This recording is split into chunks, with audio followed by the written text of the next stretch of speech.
ምሳሌ ቆይ አላህ ፍጡር ነው አልከንሽ ተስማማ። ማን ይፈጠር? ቆይ ችግር የለም ማን ይፈጠራል? ማስረጃው ላይ ቆይ አላህ ማን ይፈጠር? ማን ይፈጠር? ፍጥረታትን የፈጠረ ኢየሱስ አላህን ኢየሱስ ነው የፈጠረው። ማስረጃ እሱ ነው።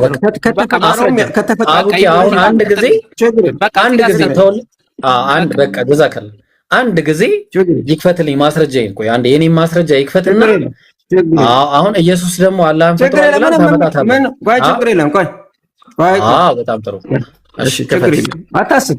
ምንም የሚያስፈራ ነገር የለም። መጀመሪያ ሱረቱል ኢኽላስ ቆይ ሱረቱል ፋቲሃ ከፍትና አላህ እንደሚጸልይ ላሳይ። አላህ እንደሚጸልይ ላሳይ። ችግር የለም ምንም የሚያስቅ ነገር የለም። አላህ ይወድ ምንም በመሳቅ እኮ የሚመጣ መልስ የለም። እሺ ቀጥለ ሱረቱል ፋቲሃ ላይ አላህ እንዲህ ይላል ተመልከቱ። ሌላኛው አላህ ሌላኛው አላህ ነው የሚለው። ቆይ ችግር ሌላኛው አላህ ይላል። ቆይ ነገር አለ። ኧረ ላውራበት። ኧረ ላውራ በአላህ ስም እጅግ ቆይ አንድ ጊዜ ተሰማኝ ላውራ። እየሰማሁ ነው እየሰማሁ በአላህ ስም እጅግ በጣም ሩሩህ። ኧረ እባክህ ላውራበት። ይቀጥል። እየረበሽኩ እኮ እንደ ቀጥል አትበል። ዝም በል እያቀጥልኩ አይደል? እሺ በአላህ ስም እጅግ በጣም ሩሩህ በጣም አዛኝ በሆነው ይላል ምስጋና ሁሉ ለዓለማት ጌታ ይገባው ይላል አላህ ራሱ። ምክንያቱም ቁርአን ያላህ ቃል ነው፣ አላህን ንግግር ነው። ይሄን የተናገረው ማን ነው? መልስልኝ እስኪ። በጣም አላህ በሰርድ ፐርሰን አነጋገር ማለቴ ሰርድ ፐርሰን ሳይሆን ምን አለ መሰለ፣ በአላህ ስም እጅግ በጣም ሩህሩህ በጣም አዛኝ በሆነው የሚለው እኛ ነን የምንጀምረው። ተግባባን? ከዛ በኋላ በሉ ሚሌት አለ ጀምሩ ሚሌት አለ። ቆይ ታች ነው ያለው እሱ ታች ነው በሉ የሚለው የት ላይ እስኪ የትኛው? በሉ ቆይ አንዴ ለመጣ አንድ ጊዜ ቁርአን በምን ይብራራል? ቆይ አንድ ጊዜ ማምዬ ላውጣልህ። እኛ እኮ ዝግጁ እኮ ነን። ቆይ አንዴ ማምዬ ችግር የለም። ቆይ አይ ለምጠይቅህ መልስልኝ። እኔ አይደል ነው እንደ ማስረጃ ማቀርበው እኮ ይኸው ልመልስልህ እኮ ነው ልመልስልህ። እኔ ነኝ እኮ ማስረጃ ማቀርበው እኮ ማስረጃን አቀረብክ። እኛ ደግሞ አላቀረብኩም ግን አልጨረስኩም። ጨርስ አቅርብና ጨርስ። ያው ቀጥታ እሺ ጥያቄ እኮ ጥያቄን የምጠይቀው አንተ ትመልስልኝ። ጥያቄን ስጠይቀው በማስረጃ መልስ ይሰጣል። እሱ ነው እኛ እንድንል። ኧረ እባክህ ይሄ ሰው ተረጋጋ እንጂ ማሜ ገና ምን ጨረስኩ? ኧረ እባክህ እሺ ጨርስ። ምንድን ነው የምታወሩት? ካሁን በኋላ በመሀል ከገባህ ጥሩ አይሆን። እሺ ለምሳሌ እንዲህ ይላል አንተም ብቻ እንገዛለን ካንተም ብቻ እርዳታን እንለምናለን ይላል። ይሄን የተናገረው ማን ነው? መልስልኝ። እኛ እንድንለው አላህ ነው ያስቀመጠው ቁርአኑ ላይ። እኛ እንድንለው አይደለም የጠየቅኩ። ማን ነው የተናገረው? ተናገር። ቁርአኑ የአላህ ቃል ነው ሙሉ በሙሉ። አይ እኔ ቁርአን አጠቃላይ አላልኩም። ይሄን ልነግርህ እኮ ነው ማለት ነው።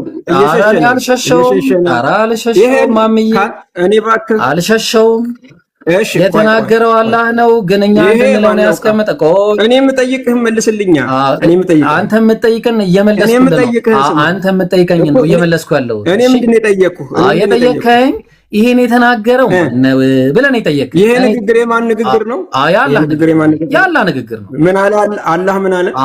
እኛ እንድንል አንተን ብቻ እንለምናለን። አላህ ምን አለ ነው ያልኩት። አላህ ምን አለ? አንተን ብቻ እንለምናለን በሉ ይላል።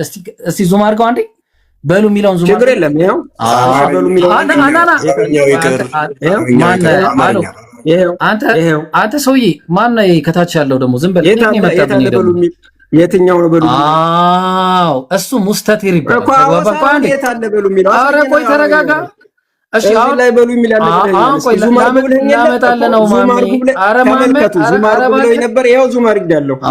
አማርኛው ላይ አየው። አንዴ አማርኛው ላይ አድርግልኝ። አማርኛ አይደለም አረበኛ አይደለ እንዴ? አረበኛ በቅንፍ ውስጥ ገባ። የእናንተ ሐሳብ ነው ይሄው። እሺ አረበኛውን አንብቦሽ እኮ አንብብልህ። አንተ ካለ ንገረኝ። አንተ አላለ እኔ ላንብብልህ። በቃ ምን አለ መሰለህ ኢያከ ናዕቡዱ ወኢያከ ነስተዒን፣ አንተን ብቻ እንገዛለን አንተን ብቻ እርዳታ እንለምናለን በሉ የሚል ነው። ማን ያለው በሉ ይለው ሚለት ላይ ነው? እኮ ላመጣልህ እኮ ነው። ተረጋጋ። አረበኛው ነገር በሉ የሚለው። ኧረ ቆይ ተረጋጋ ሰውዬ። እሺ አንተ ከታች ያለው ሰውዬ ለምሮ የሚከፍተው ሰውዬ በሉ የሚለው ቆይ አንድ ጊዜ የታለ በሉ የሚለው? ይሄ ይኸውልህ ሙስተቲር ሆኖ ይመጣል። ቆይ አንድ ጊዜ አዳምጥ። የምን ሙስተቲር አይደለም ብራዘር፣ ያንተ ፍልስፍና ነው። ሙስተቲር ማለት ታውቃለህ? የታል ሙስተቲር ቁሉ የሚለው በሉ የሚለው ተደብቆ የሚመጣ ነው። ይሄን ታውቃለህ? በአረብኛ ማን ነው ተደብቆ የሚመጣ ነው? ነው የሚደበቀው? ለምሳሌ ስሙ የምንም ደብር እሺ፣ አንዴ ለምሳሌ ሱረቱ አንተ ሰው አንዴ ሚታርክ ቆይ ሱረቱ ኢኽላስ ይወላችሁ አንተ አላህ የማይደብቀው ቆይላ አንዴ በቃ አንዴ ሚውት ካላረኩ አታድብም ማለት ነው። እሺ፣ አንዴ ህዝቡን ላስረዳውና እኔ ነኝ እኮ ማስረዳ። እሺ፣ ቆይ አንዴ። አይ እንደዚህ መደማመጥ አለብና ተደማምጠን ነው የምናወራው። እሺ፣ ቆይ አንድ ጊዜ ምን አለ መሰላችሁ ሰይ ሙስሊም ላይ 395 ኤ ላይ ቋንዴ ታወራለህ። እሺ ምን አለ? ቃለ አላሁ ተዓላ አላህ እንዲህ ይላል። ቆይ አንተ ሰውዬ ቃረ ቆይ አዳምጥ እንዴ አዳምጥ። ሙሉ ነው እኮ ለዛ እኮ ነው ነብዩን ተከተሉ ያለን ለዛ ነው። ሙሉ ስለሆነ ነው። ሙሉ ስለሆነ ቁርአን ሙሉ ስለሆነ ነብዩን ተከተሉ፣ ነብዩ የሚሏችሁን አዳምጡ አለ። ሙሉ ስለሆነ እሺ እየረበሽክ ነው መሐመድ? ለመረበሽ ነው የመጣው? እየተጠያየቅን እኮ ነው ብራዘር እኮ አዳምጣ። እሺ አንዴ ልመለስ። እሺ አንዴ አዳምጥ።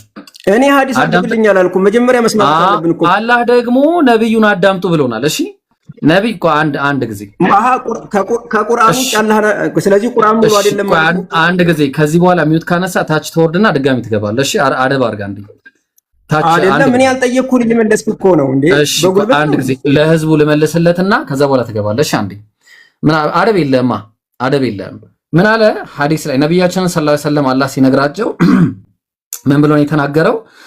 ቃለ አላሁ ተዓላ አላህ እንዲህ አለ፣ ቀሰምቱ ሰላትን ለሁለት ከፈልኩት፣ በይኒ ወበይነ አብዲ በእኔና በባሪያዬ መካከል አለ፣ ኒስፈይኒ ለሁለት፣ ወሊ አብዲ ማ ሰአለ ለባሪያዬ የጠየቀው አለ፣ ፈኢዛ ቃለ አልዓብድ ባሪያው ባለ ጊዜ አልሐምዱሊላሂ ረቢል ዓለሚን ለዓለማቱ ጌታ ምስጋና ይገባው ባለ ጊዜ ቃለ አላሁ ተዓላ አላህ እንዲህ ይለዋል፣ ሐመደኒ ዓብዲ ባሪያዬ አመሰገነኝ ይላል። ወኢዛ ቃል ብሎ ባለ ሰዓትም አርረሕማን ራሒም እጅግ በጣም ሩህሩህ እጅግ በጣም አዛኝ ባለ ጊዜ ቃለ አላሁ ተዓላ አላህም ይላል፣ አስና ዓለየ ዓብዲ ባሪያዬ አወደሰኝ ይላል። ወኢዛ ቃለ ብሎ ባለ ጊዜ ማሊክ የውሚዲን የፍርዱ ቀን ባለቤት ብሎ በተናገረ ጊዜ ቃለ መጀደኒ ዓብዲ ወቃለ መረተን ፈወደ ኢለየ ዓብዲ ማን ነው ፈወደ ኢለየ ዓብዲ ባሪያዬ ከፍ አደረገኝ አላቀኝ ጉዳዩንም ወደ እኔ ያስጠጋ በማለት ነቢያችን ሰለላሁ ዐለይሂ ወሰለም አላህ እንዲላቸዋል። እንግዲህ ፈኢዛ ቃለ ኢያከ ነዕቡዱ እሱ አሁን የጠየቀው ባሪያውን ባለ ጊዜ ምን ባለ ጊዜ አንተን ብቻ እናመልካለን አንተን ብቻ ወኢያከ ነስተዒን እንዲሁም አንተን ብቻ እርዳታ እንጠይቃለን ባለ ጊዜ ቃለ ሃዛ በይኒ ወበይነ ዓብዲ ይሄ በእኔና በባሪያዬ መካከል ነው። ወሊ ዓብዲ ማ ሰአለ ለባሪያዬም የጠየቀው አለ። ፈኢዛ ቃለ ኢህዲነ ሲራጠል ሙስተቂም ቀጥተኛውን ጎዳና ምራን ባለን ጊዜ ሲራጠ ለዚነ አንዐምተ ዐለይሂም ገይሪል መግዱቢ ዐለይሂም ወለዳሊን ባለ ጊዜ ቃለ ሃዛ ሊዓብዲ ይሄ ለባሪያዬ ነው። ወሊ ዓብዲ ማ ሰአለ ለባሪያዬም የጠየቀው አለው በማለት ሐዲሱ ያብራራል። እሺ አንድ ጊዜ እሺ ወገናችን በጣም ስቸኩል ነበረ። አንዴ ምናልባት ወንድሞች የሚጨምሩን ነገር ካለ ወንድሞች ይጨምሩና ከዛ በኋላ ኢንሻአላህ ይሄን ሰውዬ እንጠይቀዋለን ማለት ነው። ደብል ስታንዳርድ አድርገን እንጠይቀዋለን። ቀጥሉ ወንድሞች፣ አንዴ ትልቁ ላይ አርጊና አንድ ሰው ቀጥሉ ኢንሻአላህ።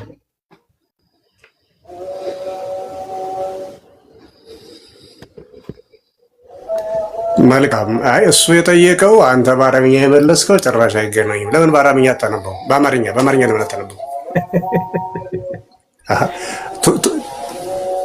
ኧረ በጭራሽ ምንም አይገናኝም። ትክክለኛ መረጃ ሲሰጣችሁ ወጣችሁ አስወጣችሁ። ትክክለኛ መረጃ አረብኛው ነው የማይገናኘው። ትውልዱን የሸፈናችሁበት እኮ በአረብኛው ምን ብሎ ነው ያነበው? ራሱ ነው የተረጎመው። አሁንም ይግባ፣ ሰውየው ይክፈትልን ፈልገዋል። ትርጉሙ ልክ አይደለም ብለህ አረብኛ አይደለ? እዚህ የምናወራው እኮ አማርኛ ነው። አረብኛ ነው። ምንድን ነው ትርጉሙ? ምን ብሎ ነው ያነበበው ትርጉሙ? አረብኛማ ሸፍናችሁ ትውልዱ ኖራችሁ። አሁን እኮ በአማርኛ ሲወጣት ይኸው ልክ አይደለም ያልከው ምኑን ነው? አስገባው ፈልገዋለን ጥያቄ አይደለም ያልከው ምኑን ነው? አዎ የተረጎመው ትርጉምና ያኛው የጠየቀው ጥያቄ አይገናኙ። ምን ብሎ ተረጎመ? እኔ አልሰማሁትም። ይግባና በደንብ እሱና እሱ የሚለውን እናታየ በአማርኛ ነው ያነበበው፣ በአረብኛ ነው ያነበበው። አልሰማሁትም። ሰውየውን አልሰማሁትም። ግን ልክ አይደለም አለ። አንተ ራሱ በራሱ አልሰማሁም አለ። እኔ አልሰማሁትም ግን ደግሞ ልክ አይደለም አለ። ልክ ነው ልክ አይደለም የምትለው እኮ ስትሰማ ነው። ቤተል በራሱ አላስረዳህንም። ሰውዬው ይግባ፣ አስገባው። ግባ ይፈትልን። አስገቡትና ችግር የለውም። ሸጂ ቄስ ነው። ቆይ አንዴ የለም ቄስ ነው እንዴ? በጣም ቄስ ነው። በነገራችን ላይ አንዴ ቄስ ናችሁ እንዴ? ልንገርህ። ቆይ አንዴ በጣም ትልቅ ቄስ ነው። ለምንድነው በሰው የምትደበቀው? አንተ ትችላለህ። በቃ ግባ። አንተ አውራ፣ ቀጥል። በቃ ተወው። ቪዲዮ ይክፈት። አስገባው ይክፈት። እርሶ ከጴንጤ ጋር አንድ ኖት? ጴንጤ ላይ ነው የሚንጠለጠሉት? እሱ ሌላ ጥያቄ ነው። በቃ ካልሆኑ እርሶ ይቀጥሉ። ቀጥል። ሳላ ችግራችሁ ኢብሮ የተረጎመው ትርጉሙ ልክ አይደለም ካላችሁ ለምን አይቀጥሉም? እርሶ ቄስ ኖት፣ ቅዳሴ ከጀርባ በኩል ይሰማል እና ሳያዳምጡ እንዴት ነው ልክ አይደለም የምትሉት? በአረብኛ ነው አንብቦ የወረደው። 2000 ሰው እኮ እያዳመጣችሁ ነው። ውሸታችሁ። ማን ነው አረብኛ ያነበበው? እሱ ይኸው ራሱን ያዘው። ያኛው የጠየቀው በአማርኛ ነው፣ እሱ የመለሰው በአረብኛ ከፍቶ። ምላሹ የተሰጠን በአረብኛ ነው። አረብኛ አልሰማም። አባ ምን መሰላችሁ ወገናችን ጥያቄ ጠይቆ መልስ እንዲመለስለት አይፈልግም። ቅድም ሰምታችሁ ከሆነ እኔ ከኔ ጋር ሲያወራ ይጠይቅና ነገር ግን መልሱን ልክ ልመልስ ስል አፌ ላይ ይቆማል። መልሱን ሰው እንዲያዳምጥ አይፈልግም። ስለዚህ የጠየቀው ጥያቄ አለ፣ አላህ ይጸልያል አለ፣ እንደዛ አይደለም ብሎ ከአረብኛ አስረዳው። ይሄ ደግሞ ሐዲስ ነው። ሐዲሱን ተረጎመልን። ትርጉሙ ልክ አይደለም ብላችሁ ታምናላችሁ ወይ? በአማርኛ ባነበበ አማርኛ የለም ቁርአን ማለት ነው። በቃ ተውት። ስለ ሐዲስ ነው፣ ስለ ቁርአን አይደለም። አንደኛ ሐዲስ ነው። እሺ ጥያቄ በማስገባታችሁ እርሶን ጥያቄ ልጠይቆታ። እንደዛ ከሆነ አባ እዚህ ቤት ትንቢተ ኢሳይያስ 42 ስለ መሐመድ የተነገረ ነው እየተባለ ብዙ ዛሬ ነው ደይሰነች እንግዲህ ዛሬ ተመሰገኑ አስገብታችሁኛል፣ አመሰግናለሁ። እዚህ ቤት ነው ሲነገር የሰማሁትና ዛሬም ኡስታዞችን በቪዲዮ ጠርቼ ነበር። በጸባይ እንድንወያይ የመጣ የለም። ትንቢተ ኢሳይያስ ምዕራፍ 42 ስለ ነብዩ መሐመድ የተነገረ ትንቢት ነው። እዚሁ ቤት ነው የሰማሁት። ወንድማችን ቤት ነውና እስኪ መረጃ ስጡን። ሐዲሱ ላይ ነው ያለው? ቃሉ ላይ ነው ያለው? ላወራ አይደለም ወላሂ አቡኪ ትቀጥላለህ። ላወራ አይደለም። ከኔ ጋር ይወያያሉ። አባ ቄስ ኖት፣ ትልቅ ሰው ኖት።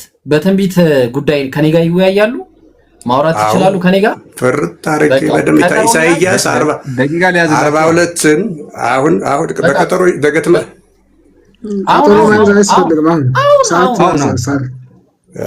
ሰዓት ይዛሉ። አሁን ትንቢተ ኢሳይያስ ላይ ብቻ አይደለም። ሲጀመር ነብዩ መሐመድ ለኢየሱስ ትንቢት የለም። እንደውም ባይብል ላይ እንዳለ የነብዩ መሐመድ እንቀጥላለን። ግድ የለም እሱን ዓለም ያውቀዋል። አባ ይወያያሉ። አሁን እንወያይ። እዚህ ቤት ቪዲዮ ተከፍቶ ይሰማል። ኢሳይ ይኸው ጥሩ ነው ወዳጆች፣ ስታስረዱኝም ኢሳይያስ ቁርአን ላይ ሐዲስ ላይ ማለቱንም ጭምር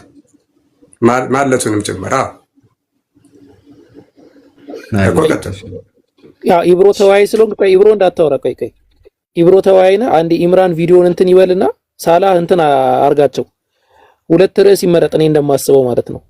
ኢየሱስ ክርስቶስና ነብዩ መሐመድ ሰለላሁ ዐለይሂ ወሰለም ትንቢት ለሁለቱም ብሉይ ኪዳንን ብቻ ተጠቀሙና ለኢየሱስ ነው ለነብዩ ነው ትንቢት የተነገረው። ደቂቃዮ ሳላ ይዘን ኢምራን መጀመሪያ መምህር ናቸው። እኚህ ሞኖክሴ ትልቅ መምህር ናቸው።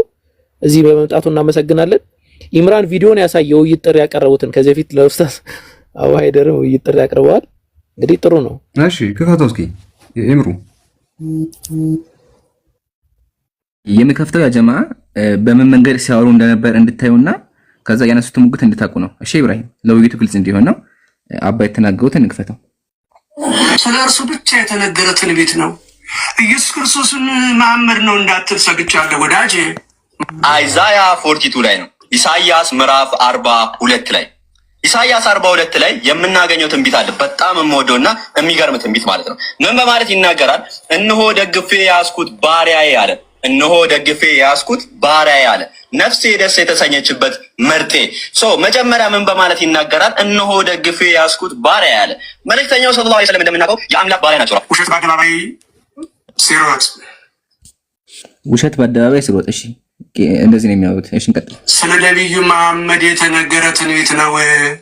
ትንቢተ ኢሳይያስ ምዕራፍ 42 ላይ ያለውን ስለ መሐመድ የተነገረ ትንቢት ነው እያለ ሽምጥጥ አርጎ በውሸት እያወራ አስቡት። አረ ስለ ኢየሱስ ክርስቶስ የተነገረ ትንቢት ነው፣ ስለ እርሱ ብቻ የተነገረ ትንቢት። ስለዚህ ምን ያክል እርግጠኛ መሆናቸውን እንድትመለከቱና እየዋሸ ይጨርስ ቪዲዮ ይጨርስ፣ እጅ አትቁረጠው፣ ይጨርስ። እኛ የፈለግነው ይሄን ነው። ከፈለጋችሁ ሙሉ ከፍታው ችግር የለውም። ብቻ ግን እርግጠኛ ሆነው በቪዲዮ እንዲሰሩ እንደነበር ነው። በኋላ እንዳይክዱ ነው። ሻባ ልክፈተው። መካድ አይደለም ወዳጅ፣ ክርስቶስን መሐመድ ነው እንዳትል ሰግቻለሁ ወዳጅ። ወደፊት ደግሞ ሁለት ማቴዎስ ወንጌል ምዕራፍ 12 አባ የትኛውን እንስማ? እርሶ ወይስ ይሄኛውን? አንድ የትኛው ጨርሳ አንድ ቪዲዮ እኔ እኮ ልተው ነበር። እርሶ ክፈትልኝ ያሉት ልጨርሰው ቪዲዮ ቀርቶ ግን አባ ያው እኛም እንድንማማርበት ወደ ኢምራን እንትናም ኢብራሂምም ትንሽ እንትን አለበት አሁን የሚወስደው ነገር ስላለ ወደ ውይይቱ ቢሄዱ እኔም እኮ እንደዛ ነው ያልኩት። እሳቸው ናቸው በቃ አባ ያው ዋናው እርግጠኛ መሆናቸው እንድታዩ ነው። በኋላ ወደ ኋላ የለም ይጀምሩ ኢንሻአላህ። ትክክል። መምህር ምን ይላሉ? ሳላህ ኢንሻአላህ እንትን በል አስቀጥላቸው። ደቂቃ ይዛለው አባ በቪዲዮ ቢወጡልን ልክ እንደ ቅድሙ ቪዲዮ አሪፍ ነው። ለዲቤት አይመቸኝም፣ መውጣት አልችልም። እንግዲህ ችግር የለውም። እሺ ችግር የለውም። ስንት ደቂቃ ይሰጡት አባ? ነገ ጠዋት አራስ እኔ የምፈልገው ኢሳይያስ ቁርአን ላይ ያለው ወይ አሁን ኢሳይያስ ቁርአን ላይ ያለው ወይ ትንቢተ ኢሳይያስ ምዕራፍ 42 ለነብዩ እንደዛ አይደለም ርዕሱ። ነብዩ መሐመድ በትንቢተ ኢሳይያስ ተጠቅሰዋል አልተጠቀሰም ነው ርዕሱ። አዎ ተያዘ ነው ተመጋገበ ነው ጥያቄ። በቃ በዛ ላይ ትቀጥላላችሁ እና እሱ ብቻ ሳይሆን ዳንኤል ላይም አለ እያለ ነው ይብሮ ሳላ እንድንማርበት ግን አሁን እዚህ ጋር መምህር እዚህ ጋር ቁጭ ብሎ የምታዩት ልጅ እየተናገረ ያለው ነገር ከባድ ነው። በጣም ብዙ ጥቅስ አለ ነው እያለ ያለው ብሉይ ኪዳን ላይ። ስለዚህ እርሶ 42ን ብቻ ኢሳይያስ 42ን ብቻ አሁን እዚህ ጋር ለምሳሌ ኢሳይያስ 42 ላይ ተወያይተው ለነብዩ አለመሆኑን ቢያሳዩ ራሱ ምንም ለውጥ አያመጡም። አሁን እሱ ብዙ ጥቅስ አለ እያለ ነው። መሐመድ ራሱ ሐሰተኛ መሆኑ ራሱ መረጃ አለኝ። ግልጥ ያለ ችግር የለውም። አሁን የምፈልገው ኢሳይያስ ለመሐመድ መናገሩ መምህር ተረጋግታችሁን መልስ። አውሽ እሱን ውይይቱ ላይ ያቀርቡታል ኢንሻአላህ። ውይይት ጥሪ ስለጠሩ ቀደም ያው ነብዩ መሐመድ ሰለላሁ ዐለይሂ ወሰለም እና ኢየሱስ ክርስቶስ ብሉይ ኪዳን ላይ 9:6ን ጥቀሱ የፈለጋችሁትን ጥቅስ። ሳላህ ደቂቃ ይዟል። መጀመሪያ መግቢያ አንዳችሁ ማድረግ ትችላላችሁ። ቀጥሉ ኢንሻአላህ። ቀጥል ሳላህ። ማን ጀመረ? እኔ አወያያለሁ። አባ እንትን እንዲሉ እንግዳ ስለሆነ እሳቸው ቅድሚያ ይቀጥሉና ከዛ ነው ይቀጥላሉ ኢንሻአላህ። አይ እሺ 5 ደቂቃ አለዎት። ቀጥሉ። 5 ደቂቃ ብቻችሁ ማውራት ትችላላችሁ። እናንተ ናችሁ እንጂ የምትቀድሙት። ለምን ለነብዩ መሐመድ ነው ብላችሁ አሁን ኢብሮ ይጀምራል። ኢብሮ ስንት 5 ደቂቃ ልስጥህ? 5 ደቂቃ ካላነሰኝም አሪፍ ነው። በቃ ቀጥል ትንሽ። እሺ ኢንሻአላህ። እሺ ትንቢተ እንግዲህ ቢስሚላህ ወሰላቱ ወሰላሙ ዐላ ረሱሊላህ ሰለላሁ ዐለይሂ ወሰለም። እንግዲህ ያው ባይብል ላይ በጣም ብዙ ስለ ነብዩ መሐመድ አለይሂ ሰላቱ ሰላም በጣም ብዙ ጥቅሶች አሉ። በጣም ከምነግራችሁ በላይ ማለት ነው። ስለዚህ ከነሱ አንደኛውን እናያለን። አባ አክብረውን ስለመጡ እዚህ እናመሰግናለን። አሁን ቀጥታ ወደ ውይይቱ እንገባለን ማለት ነው። ምንድነው ትንቢተ ኢሳይያስ ምዕራፍ 42 ቁጥር 1 ላይ እንዲህ ያለ ይናገራል። እነሆ ደግፌ ያስኩት ባሪያዬ ምን አለ አላህ Subhanahu Wa Ta'ala በቁርአን ላይ ሲናገር ሱብሃነለዚ አስራ ቢዐብዲሂ ለይለን ሚነል መስጂዲል ሐራም ኢለል መስጂዲል አቅሳ። ያ ጌታ ጥራት ይገባው ባሪያውን ከመስጂዲል አቅሳ ከመስጂዲል ሐራም ወደ መስጂዲል አቅሳ ይዞት ሄደው ይላል። እዚህ ባሪያዬ በማለት የተናገሩ ነብዩ ናቸው። ነፍሴ ደስ የተሰኘችበት ምርጤ ተብለዋል። ከዛ በሱ ላይ መንፈሴን አድርጋለሁ እሱም ለአሕዛብ ፍርድን ያወጣል። አይጮህም፣ ቃሉንም አያነሳም፣ ድምጹንም በሜዳ አያሰማም ይላል። አያነሳም። ስለዚህ አሁን ድምጹንም በሜዳ አያነሳም ሲባል ሰሒህ ቡኻሪ 21:25 ላይ ነብያችን ሰለላሁ ዐለይሂ ወሰለም ምን አለ? ወላሂ ኢነሁ ለመውሱፉን ፊ ተውራት ቢባዕድ ሲፈቲሂ ፊል ቁርአን። በተውራት በከፊሉ ሲፋቸው ተገልጸዋል። ነብይ ሰለላሁ ዐለይሂ ወሰለም ምን በሚል ያ አዩሃ ነብዩ ኢና አርሰልናከ ሻሂደን ወሙበሽረን ወነዚራ ወሒዝረን ሊልኡሚይን አንተ ዓብዲ አንተ ባሪያዬ ነህ በሚል ወረሱሊ መልእክተኛዬ ነህ። ሰመይቱከል ሙተወኪል ለይሰ ቢፈድን ወላ ገሊድን ወላ ሰኻቢን ፊል አስዋቅ አለ። በመንገድ ላይም የሚጮህ አይደለም በማለት ተጠቅሷል በማለት ይጠቅስልናል። መንገድ ላይ አይጮህም። ይሄው ምን አለ? ይሄው አይጮህምም፣ ቃሉንም አይነሳም፣ ድምፁንም በሜዳ አያሰማም አለ። ኦኬ ወደታች ወደን ስናየው እዚህ አካባቢ ነው እንግዲህ ትልቁ ቁም ነገር ያለው። አሁን እዚህ አካባቢ በደንብ ታዳምጡኛላችሁ። ይሄው ቁጥር 10 ላይ ቁጥር 9 እነሆ የቀድሞ ነገር ተፈጸመ፣ አዲስም ነገር እናገራለሁ፣ አስቀድሞም ሳይበቅል እርሱን አስታውቃችኋለሁ። ገና አስቀድሞ ሳይበቅል የት ነው የሚመጣው? ነው ወደ ባህር የምትወርዱ በእርሷ ውስጥ ያላችሁ ሁሉ ደሴቶችና በእነሱ ላይ የምትኖሩ ሆይ ለእግዚአብሔር አዲስ መዝሙር አለ። አዲስ ከዛስ ከምድርም ዳርቻ ምስጋናውን ዘምሩ፣ ምድረ በዳውን ከተሞች የቄዳር ሰዎች አለ። ማን ናቸው የቄዳር ሰዎች? እስማኤላውያን ናቸው። ተግባባን? ደስ ይበላችሁ አላቸው። የሚቀመጡባቸው መንደሮች ድምፃቸውን ያንሱ፣ በሴላ የምትኖሩ እልል በሉ። ጠለዐል በድሩ ዐለይና የተባለበት ሴላ የት ነው? ይኸው ሴላ ማለት ማውንት ሴላ ይባላል። የት ነው? መዲና። ይኸው መዲና ውስጥ ነው ያለው። ጋይስ ተመልከቱ። ትንቢተ ኢሳይያስ ላይ ብቻ ሰዓቱ ያልቅብኛል በጣም በሚያሳዝን ሁኔታ። በኋላ እቀጥላለሁ። እቺን ልጨርስና ከዛ በኋላ ምን እያለ ይናገራል? እልል ይበሉ አለ። ጠለዐል በድሩ ዐለይና የተባለው ማለት ነው። ከዛ በኋላ ቁጥር 16 ላይ እውሮችንም በማያውቋት መንገድ አመጣቸዋለሁ አለ። እውሮችን ልብ አድርጉ። እነዛ ጃሂልያ ዘመን ላይ የነበሩት በማያውቁትም ጎዳና አመራቸዋለሁ፣ በፊታቸውም ጨለማ ብርሃን አደርጋለሁ፣ ጠማማውንም አቀናለሁ። ይህንንም አደርጋለሁ አልተዋቸውም። በተቀረጹትም ምስሎች የሚታመኑ እነዛ ጣዖታውያን የነበሩ ሰዎችን ቀልጠው የተሰሩ ምስሎችንም ያለ። ከዛ በኋላ እነዛ ፈጽመው ያፍራሉ አለ። አፈሩ። በእርግጥም የኢየሱስ ቦታ አፍሯል። ጭራሽ ከባሪያዬ በቀር እውር ማን ነው? እንደምልከው መልእክተኛዬ በቀር ደንቆሮ የሆነው ማን ነው? መልእክተኛው ማንበብና መጻፍ የማይችለው አለይሂ ሰላቱ ሰላም እንደ ፍጹሙ ሙስሊም ማለት ነው። የቃል ራሱ ሙስሊም እንደ ፍጹሙ ወይስ እግዚአብሔርን ባሪያ እውር የሆነው ማን ነው እያለ የሚናገርበት ሁኔታ እናያለን። እግዚአብሔርም ስለ ጽድቁ ሕጉን ታላቅ ያደርጋል ያከብረውም ዘንድ ወደድ አለ። ሕዝቡን ማን ነው? ሕጉን ታላቅ ያደርጋልና አለ። ስለዚህ ይሄ ትንቢት እንዳለ ስለ ቄዳራውያን፣ ስለ ሴላ፣ ስለ ነብያችን ሰለላሁ ዐለይሂ ወሰለም፣ ስለ አረቦች ነው የሚናገረው። አስቀድሞ ሳይበቅል የተባለለት ነብያችን ናቸው ዐለይሂ ሰላቱ ሰላም። ተግባባን? ስለዚህ አሁን ይሄን የመጀመሪያ ትንቢት አይተናል። እዚህ ላይ መልሳችሁን እሰማና ሌሎቹ ላይ ደግሞ እቀጥላለሁ። እዛው ትንቢተ ኢሳይያስ ላይ ነብያችን ሰለላሁ ዐለይሂ ወሰለም ከኢስማኤል ዘር ለመሆናቸው አንድ ማስረጃ ደስትና ሳይ ሙስሊም 2276 ላይ ነብያችን ይኸው ዲሰንደንት ኦፍ እስማኤል መሆናቸውና ግራንትን ሚ ከነሱ እሳቸው የመጡ መሆናቸውን ያሳያል። ከሰዓት አንፃር ነው ዝም ብዬ እንትን እምለው። ኢንሻአላህ 20 ሰከንድ አለ። በቃ ይበቃኛል። ኢንሻአላህ እሳቸው ያውሩና ያው የጀመርኩት ፖይንት ስለማያልቅ ኢንሻአላህ ይቀጥሉ። እሺ አባ 20 በጣም እሺ፣ አመሰግናለሁ። እኔ ማለት አጭር ነው የምጠቀመው። ይቅርታ በቪዲዮ ማንበቡ ብዙ ስለማልችልበት ልምዱ ስለሌለኝ ነው። ይቅርታ ቤተሰብ። ምንድን ነው የሚለው ቃል በቃል አሁን እንግዲህ ነቢዩ መሐመድ የተነሳበትና ኢየሱስ ክርስቶስ የተነሳበት 2000 ሰዎች አላችሁ። 4 ጥያቄዎች አሉ የዚህ ውስጥ ላይ። አንደኛ መሐመድን በሽተኛ ፈውሰዋል ወይ? ቁርአን ወይ ሐዲስ ላይ ማየት ፈልጋለሁ። ይሄ ግን ቃል በቃል ለፈጣሪ ኩሉ ዓለም እኔንም እናንተንም ለፈጠረው ለኢየሱስ ክርስቶስ የተነገረ ብቻ መሆኑን የማቴዎስ ወንጌል እንግዲህ ማቴዎስ በ70 ዓመተ ምህረት ገደማ ነው ይህንን ወንጌል የጻፈው። ጌታችን ኢየሱስ ክርስቶስ የተናገረውን ነው። ቁጥር 16 ላይ ይጀምራል። በነቢዩ በኢሳይያስ አድምጡ። በነቢዩ በኢሳይያስ የተባለው ይፈጸም ዘንድ እንዲህ ሲል እነሆ የመረጥኩት ብላቴናዬ። ቃል በቃል ማለት ነው። አንተ ቃል በቃል ምንም በይምሰል ነው እንጂ ያመጣኸው ቃል በቃል እኛ እንደወረደ ቃል በቃል ነው ለሙስሊሞች የምናስረዳቸው። እመኑ፣ እግዚአብሔር ምስክሬ ነው። እደግመዋለሁ። በነቢዩ በኢሳይያስ የተባለ ይፈጸም ዘንድ። ታዲያ ጌታ ኢየሱስ ዋሸ? ይህን ለመሐመድ ነው እንዴት ትለዋለህ ወዳጄ? አንተ እኮ በይምሰል ነው ያብራራ ያመጣኸው። እኛ ቃል በቃል ነው የመለስንልህ ወዳጄ። እነሆ የመረጥሁት ብላቴናዬ፣ ነፍሴ ደስ የተሰኘችበት ወዳጄ፣ መንፈሴን በእርሱ ላይ አኖራለሁ፣ ፍርድንም ለአሕዛብ ያወራል። አውርቷል። አዎ ሥጋ ለብሶ ዓለማትን በፈጠረበት ቃል ሥጋ ሆነ ባለ ዮሐንስ 1 ቁጥር 14 ላይ በለበሰው ሥጋ ወደ ምድር መጥቶ አዎ አለአሕዛብ አውርቷል፣ እስራኤልንም አውርቷል፣ አሳምኗልም።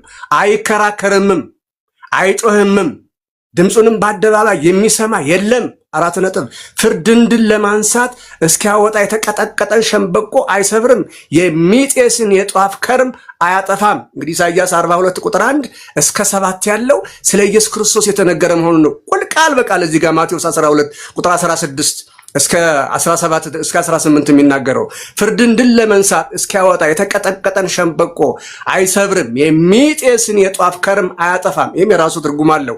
አሕዛብም በስሙ ተስፋ ያደርጋሉ አለ። አዎ ከዚህ በኋላ ጋኔን ያደረበትን እውር ዲዳም ወደ እርሱ አመጡ። እኔ ጥያቄን ወደ አንተ መጣለሁ። ነቢዩ መሐመድ እስኪ እንደው ሙት አስነስቶ ከሆነ በሽተኛ ፈውሶ ከሆነ እውር አብርቶ ከሆነ እንደሚያበራ ኢሳይያስ እየተናገረው እዚህ ጋር እስኪ የኔውን ደቂቃ አንተ ውሰድና አብራራልኝ። እስኪ ምኑ ጋር ነው በሽተኛ የፈወሰው መሐመድ? ኦኬ ጨረሱ። አባ ከጨረሱ ሚዩት ያርጉና ጨርሻለሁ። እሺ እናመሰግናለን። ሰዓት ለኔ ያዝልኝ። ሳላ 5 ደቂቃ ያዝልኝ ድጋሚ። ይዣለሁ። እሺ ቢስሚላህ። እንግዲህ ተመልከቱ፣ ኢየሱስ አይጮህም ብለውን ነበር አባ። ኢየሱስም ጮኸ። መሐመድ በሽተኛ ፈወሰ። ኧረ ቢስሚላህ አባ አንድ ጥያቄ ደቂቃ ላልተሰጠው ሰዓቴን ያዝልኝ። ሰዓቴን ያዝልኝ አባ። እኔ አዋይ ስለከው የምታወራ ከሆነ እወጣለሁ። የጥያቄ የኔውን ደቂቃ ላንተ ሰጠው እኮ ወዳጅዬ። እዚህ ጋር እኮ በቃ ላሳያቸው። በቃ ኢሳይያስ በሽተኞችን ይፈውሳል ካለ መሐመድ ነው እያልክ እኮ ነው። እስኪ በሽተኛ ፈወሰበትን አሳየኝ እስኪ። እሺ በቃ ሰዓቴን ያዝልኝና ሰዓት በቃ አባ ሰዓቶትን ይጨርሱ። በቃ አልፈልግም። የራሳቸውን ሰዓት ይጨርሱ። እኔ ሰዓቴን ይጨርሳሉ። አልፈልግም። ተው ባጭር ነው መልስ። ኢሳይያስ 40 እስከ 7 ሰዓቶትን ጨርሱ። 12 15 እስከ ያለው ቃል በቃል አነበብኩ እኮ 2000 ቃል በቃል ነው የፈለጉት አባ። ቃል በቃል ምን ችግር የለብኝ። ቃል ብቻ አይደለም። መሐመድ በሽተኛ ፈውሷል ወይ ያሳየኝ። እሱን አሳይታለሁ። ደቂቃው በደቂቃ እናወራ ነው። ስለዚህ በቃ ደቂቃዬ ላይ እንዳይገቡ አባሺ። ስለዚህ አሁን የተናገሩትን እያንዳንዱን ነገሮች አጋልጣለሁ። የተናገሩትን ውሸቶች ሰሒህ አልቡኻሪ 3009 ላይ ነብያችን ሰለላሁ ዐለይሂ ወሰለም ምን አሉ? ቃለ ነብዩ ሰለላሁ ዐለይሂ ወሰለም የውመ ኸይበር የኸይበር ዕለት ምን አሉ? ለኡዕጢየነ ራየተ ገደን ረጁለን የፍተሑ ዐላ የደይሂ ዩሒቡላህ ወረሱለሁ ወዩሒቡላሁ ወረሱሉሁ። ከዛ እንግዲህ ዛሬ ይህንን ባንዲራ ሰጠዋለሁ እሱ አላህና መልእክተኛውን የሚወድ በማለት እንዲሁም አላህና መልእክተኛው እሱን የሚወዱት በማለት ነብዩ ተናገሩ። ፈባተናሱ ለይለሁም አሉ አዩሁም ዩዕጢ በማለት ተናገሩና ከዛ በኋላ አይኑ ተጠፍታለች አሉ። አይኑ ምን ሆነ? ጠፍታለች። በቃ አይኑ ማየት አይችልም አሉ። ከዛ በኋላ ነብዩ ሰለላሁ ዐለይሂ ወሰለም ፈበሰቀ ፊ ዐይኒሂ ወደዓ ለሁ አይኑ ላይ እትፋሉበትና ዱዓ አረጉለት። ፈበረአ አይኑ በራችለት ከአለም የኩም ቢሂ ወጀዑን ምንም አይነት ስሜት እንደሌለበት ሆነ። ይኸው እኛ ሙስሊሞች መረጃ አለን። አሁን ወደዛኛው ወደ ቅድሙ መለስና ኢየሱስ አይጮህም የሚል ነገር ሰምቼ ነበረ ባይብል ላይ። አረ ይጮሃል። ዮሐንስ ወንጌል ምዕራፍ 12 ቁጥር 44 ላይ ኢየሱስም ጮኸ። ስለዚህ ትንቢቱ ለኢየሱስ አይሰራም። አለቀ። ተግባባን። አሁን ጥያቄ ደግሞ የምናቀርበው በኋላ ላይ የሚቀርቡ ጥያቄዎች ብዙ አሉ። ስለዚህ እኔ አሁን የተሰጠኝን ጥያቄ ደግሞ እጠቀምና ከኢሳይያስ ውጪ ሌሎች ብሉይ ኪዳን ላይ እንደውም እሳቸው በአዲስ ኪዳን ላይ ስለመጡ ኢየሱስ እንደውም ይመጣል ብሎ የተናገረው አንድ ነብይ አለ። ዮሐንስ ወንጌል ምዕራፍ 14 ቁጥር 15 ላይ ብትወዱኝ ትእዛዜን ጠብቁ፣ እኔም አብን እለምናለሁ ለዘላለምም ከእናንተ ጋር እንዲኖር ሌላ አጽናኝ ይሰጣችኋል። ሌላ አጽናኝ። ጥሩ አጽናኝ ማለት ምን ማለት ነው ብለን ስንል ፓራክሊቶስ ማለት ነው። ጋይስ በደንብ አዳምጡ። ፓራክሊቶስ እኛ ሙስሊም ፊት መቆም የሚችል አንድም ክርስቲያን የለም ስንል በምክንያት ነው። ፓራክሊቶስ የሚለው ቃል 3875 ላይ ምን ብሎ ነው የሚያስቀምጠው? ፍሮም ከሁለት ቃላቶች ነው የተዋቀረው። አንደኛው ፓራ ሲሆን ሁለተኛው ክሌዮ በማለት ይጠቀማል። ስለዚህ ፓራክሊቶስ የሚለው ፓራ ማለት ሞርዛን ማለት ነው። ልብ አድርጉልኝ። ክሌዮ የሚለው ደግሞ ይኸው ተመልከቱ። ክሌዮ የሚለው ምን ይላል? ግሎሪ ወይ ደግሞ ፕሬዝ። ስለዚህ ሁለቱን ስሞች ፓራክሊቶስ የሚለውን አንድ ላይ ስትሰበስቡት ምን የሚል ስም ታገኛላችሁ? ሃይሊ ፕሬዝድ። ሃይሊ ፕሬዝድ ማለት ምንድን ነው? አህመድ የነብያችን ሰለላሁ ዐለይሂ ወሰለም ስም። ለዛ ነው ቁርአን ላይ ቃል በቃል ወዴትም ሳይሄድ ምን ብሎ ያስቀምጣል? ተመልከቱ። የመርየም ልጅ ዒሳ ሱረቱ ሰፍ ምዕራፍ 6 ቁጥር 6 ላይ የመርየም ልጅ ዒሳም የእስራኤል ልጆች ሆይ እኔ ከተውራት በፊት ያለውን የሚያረጋግጥ ከኔ በኋላ የሚመጣው መልእክተኛ ስሙ አህመድ በሆነው የማበስር ሰውን ይላል። ስሙማ አህመድ የት ነው የተጠቀሰው? ዮሐንስ ወንጌል ምዕራፍ 14 ምዕራፍ ስንት ላይ ነበረ? ቆይ አንዴ ላሳያችሁ። ያው ተመልከቱት። ዮሐንስ ወንጌል ምዕራፍ 14 ቁጥር 15 ላይ ማለት ነው። ብትወዱኝ ትእዛዜን ጠብቁ እኔም አበለምናለሁ። ስለዚህ አህመድን ይመጣል አለ ማለት ነው። ስለዚህ ይሄም አንደኛው ሌላ ትንቢት ነው። ሌላ አንድ ትንቢት ልስጣችሁ ደግሞ አንድ ትንቢት ሰዓት ካለኝ ማለት ነው። እሳቸው አንድም ነገር መመለስ አይችሉም። እንግዲህ እኔ እሳቸው የምጠይቀው አንድ ጥያቄ አለኝ። የቅድሙ ጥያቄ ላይ እውነት ኢየሱስ በሴላ በኩል ነው የመጣው? እውነት ኢየሱስ ለቄዳር ሰዎች ነው የመጣው? ኖ በጭራሽ አይደለም። ነቢያችን ሰለላሁ ዐለይሂ ወሰለም ግን የመጡበት መዲናና በዛው አካባቢ ላይ ነው የመጡት ማለት ነው። ኦኬ አንድ አጭር ትንቢት ላሳይ ጊዜ ካለኝ ማለት ነው። ቦታ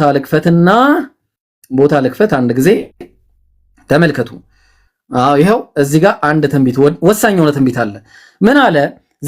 ኦሪት ዘዳግም ምዕራፍ 30 ቁጥር 2 ላይ እንዲህም አለ፣ እግዚአብሔር ከሲና መጣ፣ ሙሴ በሰይርም ተገለጠ፣ ማ ኢየሱስ ከፋራን ተራራ ማበራላቸው፣ ማ ነብያችን ሙሐመድ አለይሂ ሰላቱ ሰላም ከአላፋትም ቅዱሳን መጣ። አላፋት ቅዱሳን 10 ሺዎች ሆነው ነብያችን ሰለላሁ ዐለይሂ ወሰለም በስንት ነው የመጡት? 10 ሺህ። ይኸው ቤቱ ጋር አልቡኻሪ 4276 ላይ ይኸው ካምፓኒ ኦፍ 10000 ተብለው ነብያችን ሰለላሁ ዐለይሂ ወሰለም ሲመጡ 10 ሺህ ሆነው መተው ነበረ ማለት ነው። በእጁ ደግሞ የተሰጠው አንድ ነገር ነበር፣ የእሳት ህግ ነበረላቸው አለ። ወደዚህ የእሳት ህግ ሚንስ ይኸው እዚህ ጋር ተመልከቱ። ስትሮንግ ነበር 799 ላይ ምን ይላል? the divine law given by God ይላል። ዲቫይን ሎው እሱ ምንድነው?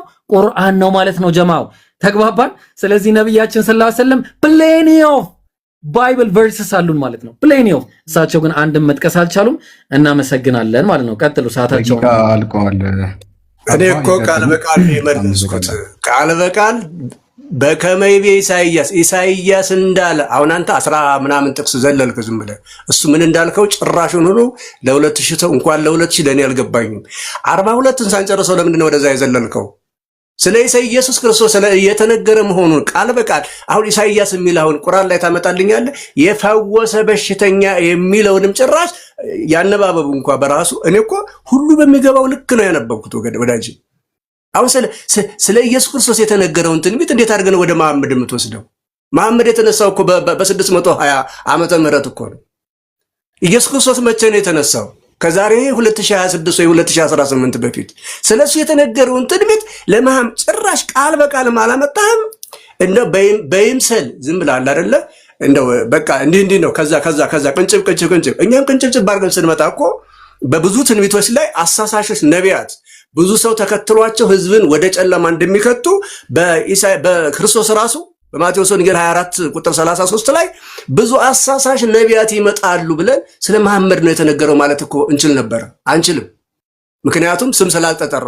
አንተ ግን ዝም ብለህ ስም ጠርተህ በቃ ለመሐመድ ነው እንዴት አድርገህ ነው የምትሰጠው? የማይሆነውን ነገር ይሆናል ብለህ ብትል ዓለምስ እንዴት አድርጎ ነው የሚፈርድብህ? እኔ አንድ ኡስታዝ መጣ ዛሬ ከፍቼ ነበረ ይላሉ የሚሉ አሉ። እኔ ግን እንደ ትክክለኛ በተለይ እነዚህ ማን ሀባሽ የሚሏቸው ጥሩ አድርገው ነው የሚያስረዱት። እግዚአብሔር በሚያውቀው በጥሩ ሁኔታ አድርገው ይሄ ለኛ ለመሐመድ ነው ብለን አንተርክም። ምክንያቱም ኢሳይያስ የሚል ቁርአን ላይ የለም። ኢሳይያስ የተነሳው በ779 ቅድመ ልደተ ክርስቶስ ነው። እንደነው ስለ ነብዩ መሐመድ እዚህ ጋር ክርስቶስ በሽተኞችን እየፈወሰ ይጮሃል የሚለውም እኮ በቃሉ ጮሆ በሽተኞችን አድኗል። ምክንያቱም በሰውኛው ነው የጮኸው፣ በአምላክነቱ አይጮህም እሱ። ስለዚህ ወዳጄ የመለስክልኝ መልስ በጭራሽ ከመሐመድ ጋር የሚገናኝ አይደለም። ለክርስቶስ ብቻ የተነገረ ትንቢት ነው። ማቴዎስ 12 ቁጥር 16 እስከ 18 ማንኛችሁም ማንበብ ትችላላችሁ። እኔ በጣም ሰልችቶኛል ያልሆነ ነገር በማውራትህ። አንዴ አባ ወጡ አንተ ዩሮ ዞር ብዬ ዞር ስል ምን ተፈጥሮ ነው እንዴ? ደብሮኛል ብለው ላጣላሉ እና ደስ እንዲበላ ገብቶባቸው ነው። ኦዝር እንስጣቸው ይመለሳሉ። እንደዚህማ ጉዳይ ያደርጉ ነው። ኧረ ላሽ ወላሂ ደበረኛሉ ወጡ። አንድ ነገር ላውራማ ይህንን እድል ተጠቅሜ ማለት ነው። ኢንሻአላህ ያው ተመልክታችሁ ከሆነ ነብያችን መሐመድ ሰለላሁ ዐለይሂ ወሰለም ባይብል ላይ ተጠቅሷል ብለን በመጽሐፋቸው እየተሞገተ ነው የሚገኘው። ይሄ የሃይማኖታችንን ሙሉነት፣ የአስተምሮታችንን ጥራት፣ የአስተሳሰባችንን ልህቀት፣ የእውቀታችንን ጥግ የሚያሳይ ነው። ስለዚህ ምንድነው የማቀርበው ማንኛውም ክርስቲያን ይሄንን ለምሳሌ እዚህ ፕሮግራም ላይ የተሳተፋችሁ ማንኛውም ክርስቲያኖች እስቲ ሙስሊሞች ምንድነው የሚሉትን መታችሁ አድምጡ። አትፍሩት። ትምህርቱን እሳት አይደለም ትምህርቱ። እሳት የሚለው አገላለጽ ራሱ አይዶማቲክ ነው አይደለ? ይብሮ ትምህርቱ ነው እንጂ እሳት አይደለም፣ የሚያቃጥል ወናፈን የለውም። ስለዚህ ኢንሻአላህ መምህር በዚህ ደረጃ ሲሸሹ there is something እኔ ዋይዝ ሰው በሆን ኦኬ ይብሮ ጋር የሆነ ነገር አለ ማለት ነው ላል ምክንያቱም ይዞ የመጣው ነገር ከባድ ነው ማለት ነው። ስለዚህ ከዛ አንጻር ነው ጀዛኩሙላ ያው ይሄንን መስበክ ግዴታችን ስለሆነ ነው ይሄንን ያልኩት። አህባሽ ማለት ጀምሮ አይ በዛ ርዕስ ደግሞ ከኔ ጋር እንቀጥላለን መምህር ልላቸው ነበረ። እሺ አይ ሪአክሽን አርጉ ጋይስ። ከዚህ በፊት አንድ ነገር ልናገርና አፎን ግን በመሀል ማይሆን አገባብ ነው የገባሁትን ግዴታ ስለሆነ ነው። አቡኪ መጽሐፍ ምርቃት ኔክስት 15 ቀኖች ስለሚኖር የአቡኪን መጽሐፍ እንትን በማድረግ ኢንሻአላህ ተባበሩ። ምንድነው የሚባለው ይሄ ፕሮፋይል በማድረግ ቀደም የኢምሩ ቪዲዮ የከፈትከውን አንተ ከፍታለህ ጋይስ። ምንድን ነበር የአቡኪ ከሰማይ በታች መጽሐፉን ኢንሻአላህ በመሃል ማስተዋወቃችን አይቀርም።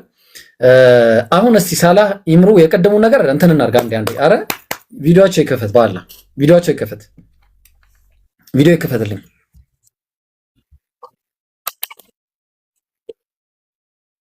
ነበረ እና እንደዛ ብለው ተናግረዋል። ስለዚህ የተናገሩበትን ሁላችሁም ሰምታችኋል።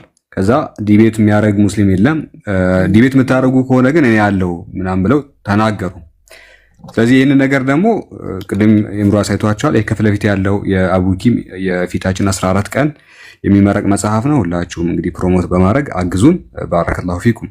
እሺ ወደ ቪዲዮ እንሄዳለን።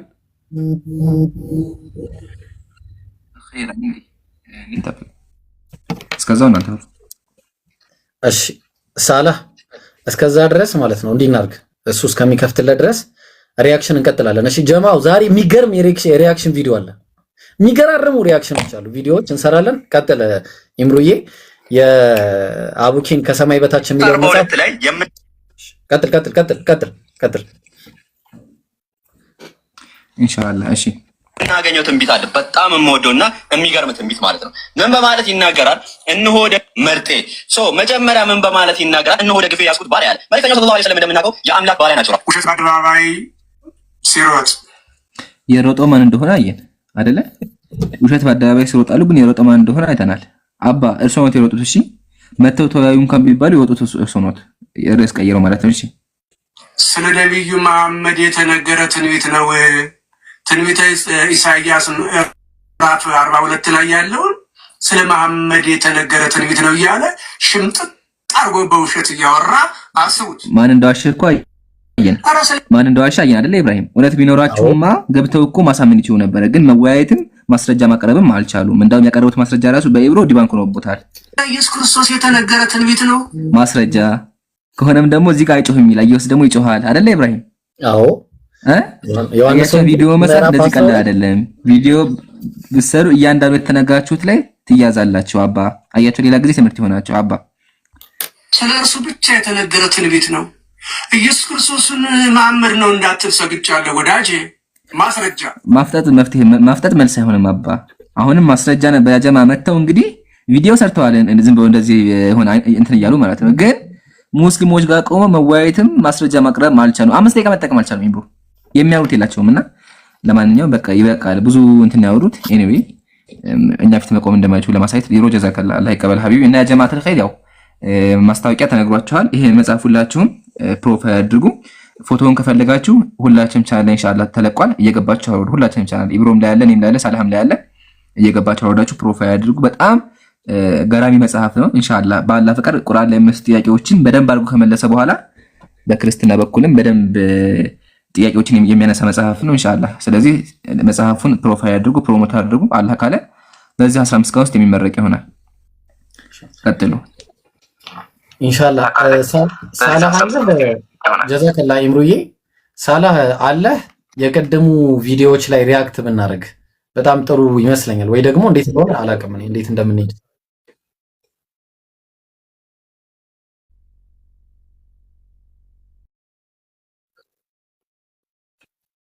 ያ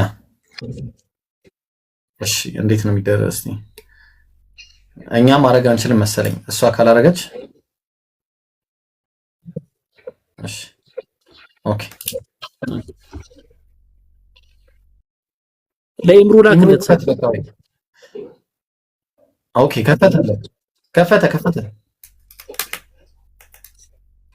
ከፈተ ግን ሚውት ላይ ነው። ለምንድን ነው? ኦኬ ከፍቷል ግን ሚውት ላይ ነህ።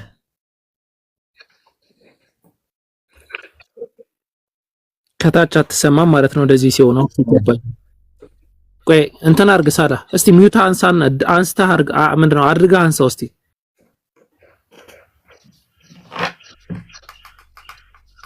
እንዴት አሁንም ያው ይሄን ነገር ባይዘው ቴክኒካሊ እውቀት ያላችሁ ሰዎች ካላችሁ ፕሊዝ እስቲ እንትን በሉን።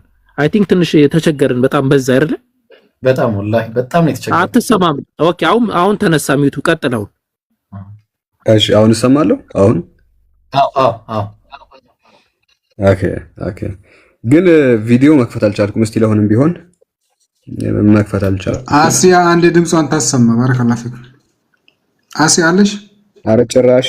ኦኬ አሲያ ካለች አለሁኝ። አንድ በቃ አሁን ኢንሻአላህ ቀጥል እስቲ ሰላም። አይ እንትን ቪዲዮ መክፈት አልቻልኩም።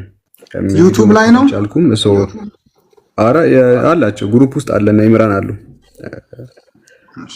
አንዳቸው ቢከፍቱ ጥሩ ነበር። እስኪመጡ ድረስ ታብታብ እያደረጋችሁ 2 ሚሊዮን እናስገባዋለን። ሁላችሁም ተባርኩ። እሺ እኔ ልክፈተው ኢንሻአላህ። እሺ እኔ ከፍትላለሁ። ፎቶ ነው የሚታየው ከላይ የቄሱ ፎቶ ነው የሚታየው። አዎ የቄሱ ነው የሚታየው። ኦኬ በቃ ኢምሩና ሳላ ክፈቱ። አንዳችሁ ወርጄ ልመለስ አንዴ። እሺ ፈጠን በሉ። ሰው ታብታብም እኮ አይደረግም። ለዛ እኮ ይመስለኛል። ሱብሃንአላህ እንዴት እንደሆነ አላውቅም። የትኛውን ልክፈት? እሺ እስከዛ ድረስ ኢምሩ አለ። እሺ እኔ ልክፈትላችሁ። በቃ እናንተ ታደርጋላችሁ። ዛሬ የኔ ደግሞ ጥሩ ሲሆን እናንተ ምን እሺ ነው? የትኛውን ልክፈት? እሺ ኢምሩ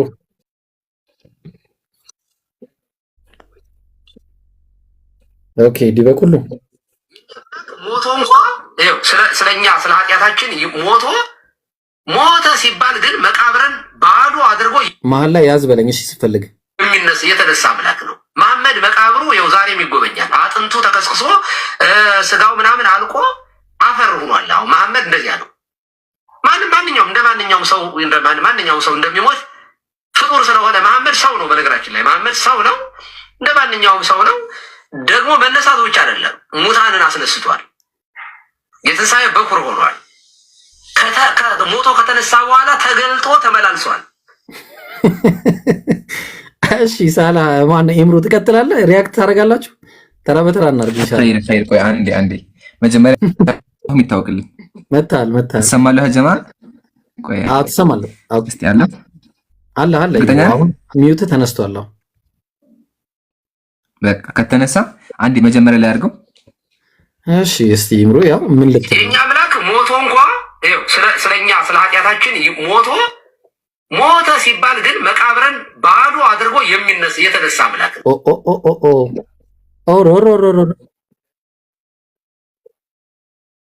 አምላክ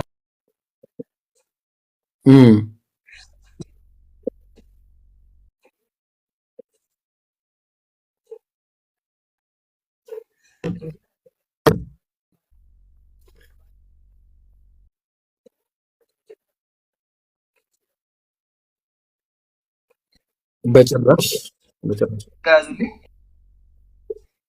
ነብዩን ነው ሰምተኛ አይደለ? እየተወዳደረ ያለው ማን ከማን ነው? አምላክና ነብይ ነው እየተወዳደረ ያለው። እሺ አሁን ታቻስተሰማን ግን ኢምራን አልሰማም። አራት ሰማም አይሰማም። ኧረ እሰማለሁ።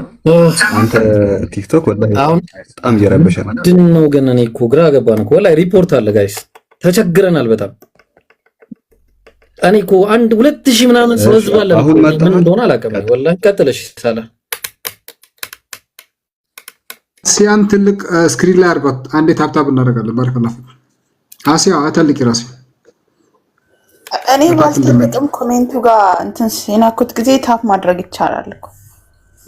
አዎ ይቻላል። አዎ እነሱ ታፕ ስለማያደርጉ ነው እንጂ እዚህ ጋር ኮሜንቱ ጋር ታፕ ማድረግ ይቻላል በሰፊው። አይ ሼር ለማድረግም ኮሜንቱ የሚሽከረከርበትን ቦታ ዝም ብላችሁ ነካ ነካ ስታደርጉት ያደርጋል። እንደዛ እናድርግ እስቲ 2 ሚሊዮን እናስገባ አንዴ እስቲ። እሺ ቀጥል። አሁን ኢብራሂም ቀጥል። እሺ ጋይስ አዎ ቆይ አንድ ጊዜ ልጀምረው። ድጋሚ ነው የምንጀምረው ይሄን ነገር ስለኛ ስለ ኃጢአታችን ሞተ ሲባል ግን ቆይ ከዚህ ነው የምንጀምረው። ኢምራን አንዴ ቆይ ይቅርታ። አንዳንድ ሪያክት እያደረግን ይላል። ለኃጢአት ለሰው ልጅ ኃጢአት ብሎ ራሱ በፍቃዱ መጥቶ ነው እንደሞተው እንደዛ ነው ወይስ ተገዶ ነው? ኢየሱስ እንዴት ነው? እሺ ሻሃዳ ያልሽው ማንን ነው ሻሃዳ መያዝ የሚፈልገው? አስገቢልኝ እስቲ።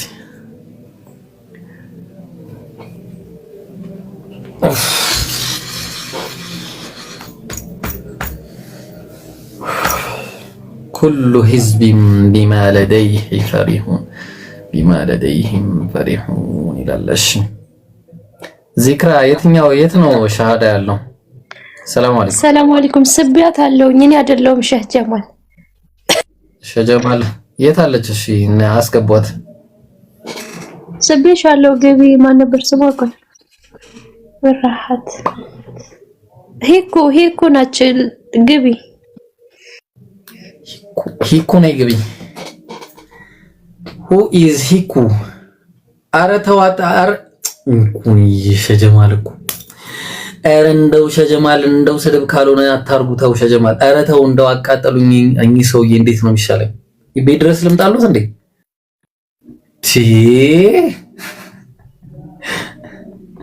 አቃጠሉኝ።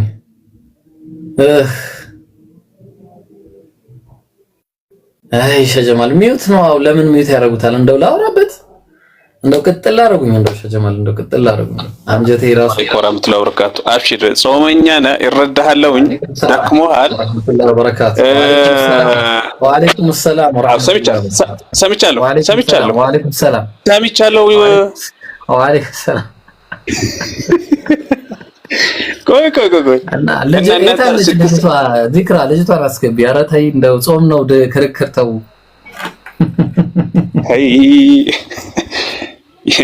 አሁን እኮ ታች ሰው ነው እኮ ስንት ነገር ነው የተናገሩት። አሁን ይናገሩ ነገር ብሮ እናንተ ስትሰደቡ እኛ ቁጭ ብለን የምናየው ቆይ ምን ማለት ነው? አልሰደበኝም እኮ ሸጂ ምን ሰደበኝ? ምንድን ነው ያለው? እስኪ እንትን ነው ያለኝ የሆነ እንዲኮ ቢሆን ምናምን ነው እንጂ ያለኝ። አንተ ኢብራሂም ምን እንዲኮ ምን እስቲ ምንድን ነው ያለኝ? እሺ ንገረኝ። ምን ነበር ያለው? ኧረ በእናትህ ስንት ነገር አለ። በቃ እሺ ልፍታው። በቃ ወገናችን ታች ካለ በጣም ይቅርታ። ምናልባት ድጋሜ ጻፈውና ማለት ነው አጣሪቼ ምን በይ መውታል እንጂ እንዴት ነህ ሸጂ? በኋላ ደህና ነህ? ጾም እንዴት ይላል? ረመዳን ምርጥ ነው። ይሄ ሁለተኛ አካውንት ነው። እናንተ ደግሞ በአንዱ አካውንት አቡኪ ቤት ነው ያለሁት። ያ ሰላም ምን መሰለ። እሺ ረመዳንስ እንዴት ነው? ረመዳን ሁለተኛው ረመዳን መሐመድ ነው። መሐመድ ያው ረመዳን ነው ብዬ ነው አውቄ እኮ ነው በለው አንተ በለው። እሽክ ነው ወላሂ መደድ ነው እንጂ የዘንድሮ ረመዳን ስንት ረህመት ይዞልን መጣ። ኡፍ የዘንድሮ ረመዳን ወላሂ አልሐምዱሊላህ ረብል ዓለሚን። አላህ ያሳድግልህ። አሚን ሀይቢ። እሺ አሁን ቁርአን ትቀራለንም? ቆይ እቀራለሁ። መጀመሪያ ሻሃዳው ይቅደም አንዴ። እሺ አስይዛለሁ። ችግር የለም አብሽር፣ አትጨነቅም። እሽክ ምንድነው? ነሻጣ ነው ዛህራ፣ ነሻጣ ነው። ነሻጣ ደስታ፣ መደድ፣ በሽበሽ ተመሳሳይ ናቸው። ወዒባዱ ረሕማን ያለኝ ሌላ ስልክ ገባለው። እኔ ሙስሊም ነኝ ጓደኛችን እና የምትሰልመው በሷ ሊግባ ብላለች። ኢንሻአላህ ችግር የለም። አማርኛ ነው። ኦፍ ዛህራ አሁን ስንት የሚጠቅም ጥያቄ አለ። ታዩ በቂ ቅርብሽ አትፈላፈሉ፣ ጥሩ አይደለም። ኢመኝ በቃ ትድኛለሽ። ቀልዳል እመን ትድናለህ ትላለህ። إن الذين قالوا ربنا الله ثم استقاموا تتنزل عليهم الملائكة ألا تخافوا ولا تحزنوا وأبشروا بالجنة التي كنتم توعدون نحن أولياؤكم في الحياة الدنيا وفي الآخرة ولكم فيها ما تشتهي أنفسكم ولكم فيها ما تدعون. الله يوم أنت تكازي من هذا السيستم ما مرتنا إيه نقرأ نكزم بالأنبا والله بك الدنيا تأفي ما هو ولكم فيها ما تشتهي أنفسكم يتمنى الجنة إذما ولنبلونكم بشيء من الخوف والجوع ونقص من الأموال والأنفس والثمرات ما جرش دم أبصرا وبشر الصابرين الذين إذا أصابتهم مصيبة قالوا إنا لله وإنا إليه راجعون. بذكر الله تطمئن القلوب. استي عندك زي هاني سلام بيالو እንዴት ነሽ ሃኒ? ደህና ነሽ ወይ? አለን ምን እንዴት ነህ? ጥያቄ ነው ወይስ ምንድነው? አለን ምን እንዴት ነህ? ጥያቄ ነው። ኧረ ካሌብ ሚውት አድርግልኝ አንዴ። እሺ ምን አልሽ ሃኒ?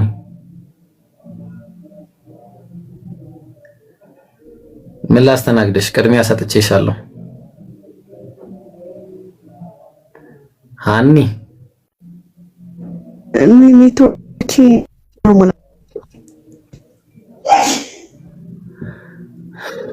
እሺ ኔትወርክሽ ነው። አዎ እውነትሽን ነው። ግን ምን አዲስ ነገር አለ?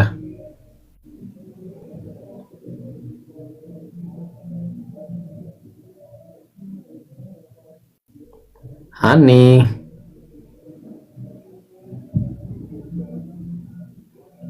ኦልራይት እሺ እስከዛ ድረስ ሃኒ ኔትወርክ አስተካኪና። ካሌቦ እንዴት ነህ? እንኳን ደህና መጣ። ሰላም ነው ወይ? ባለ ጠፋ በጣም።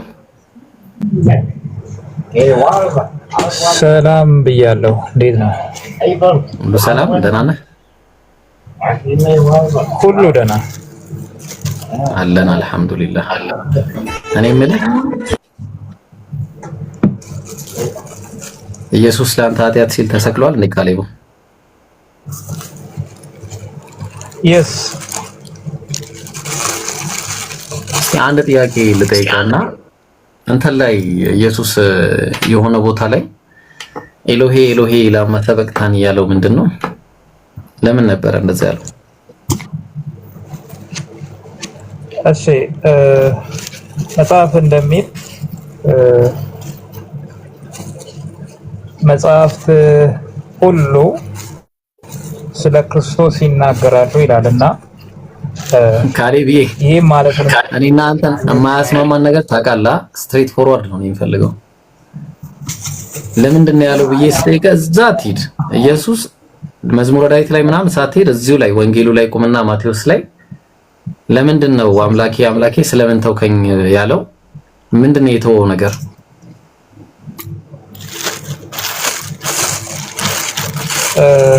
እኔ እስከማውቀው ድረስ መጽሐፍት ሊብራሩ የሚችሉት በመጽሐፍት ነውና አንተም የጠየቀኝ እንዳስረዳ እስከሆነ ድረስ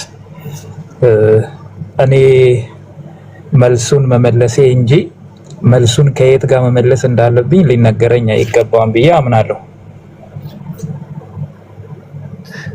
ስለዚህ በጣም እጃዙር አያስፈልግም ብዬ ነው። ይገባኛል። እኔ ካሌብዬ በጣም ይገባኛል። እጃዙር ሳታረገው አጠር አድርገን መመለስ ትችላለህ። ለምንድን ነው እንደዛ ያለው? አጠር አድርጌም ልመለስ አላወቅም እኮ ገና ሀሰል ነው ያስቆምከኝ። ካሌብ እሺ ቀጥልሽ። ጾመኛ ነኝ አታድክመኝ። በኋላ የሆነ ቀለል አድርገህ መመለስ የምችለው እንዲህ ስለሆነ ነው ማለት አይቻልም ወይ? እንዴት ነው ችግሩ? ችግር አለው እንደዛ ማለት? እሺ ቀጥል። በቃ አሁን ምንም ነገር ሳታወራ ቀጥል፣ ሂድ። እሺ ክርስቶስ የመጣው የሰዎችን ሁሉ ኃጢአት፣ በደል ዋጋ ሊከፍል ነውና የነቢያት ጩኸት ነበረ። ዳዊት እንዲህ አለ፣ መድኃኒቴ ሆይ እኔን ለማዳን ፍጠን ይላልና ዳዊት ምን ብሎ ነው የተጣራው? እንዲያድነው መድኃኒቱ እንዲያድነው ጥሪ ያደረገ።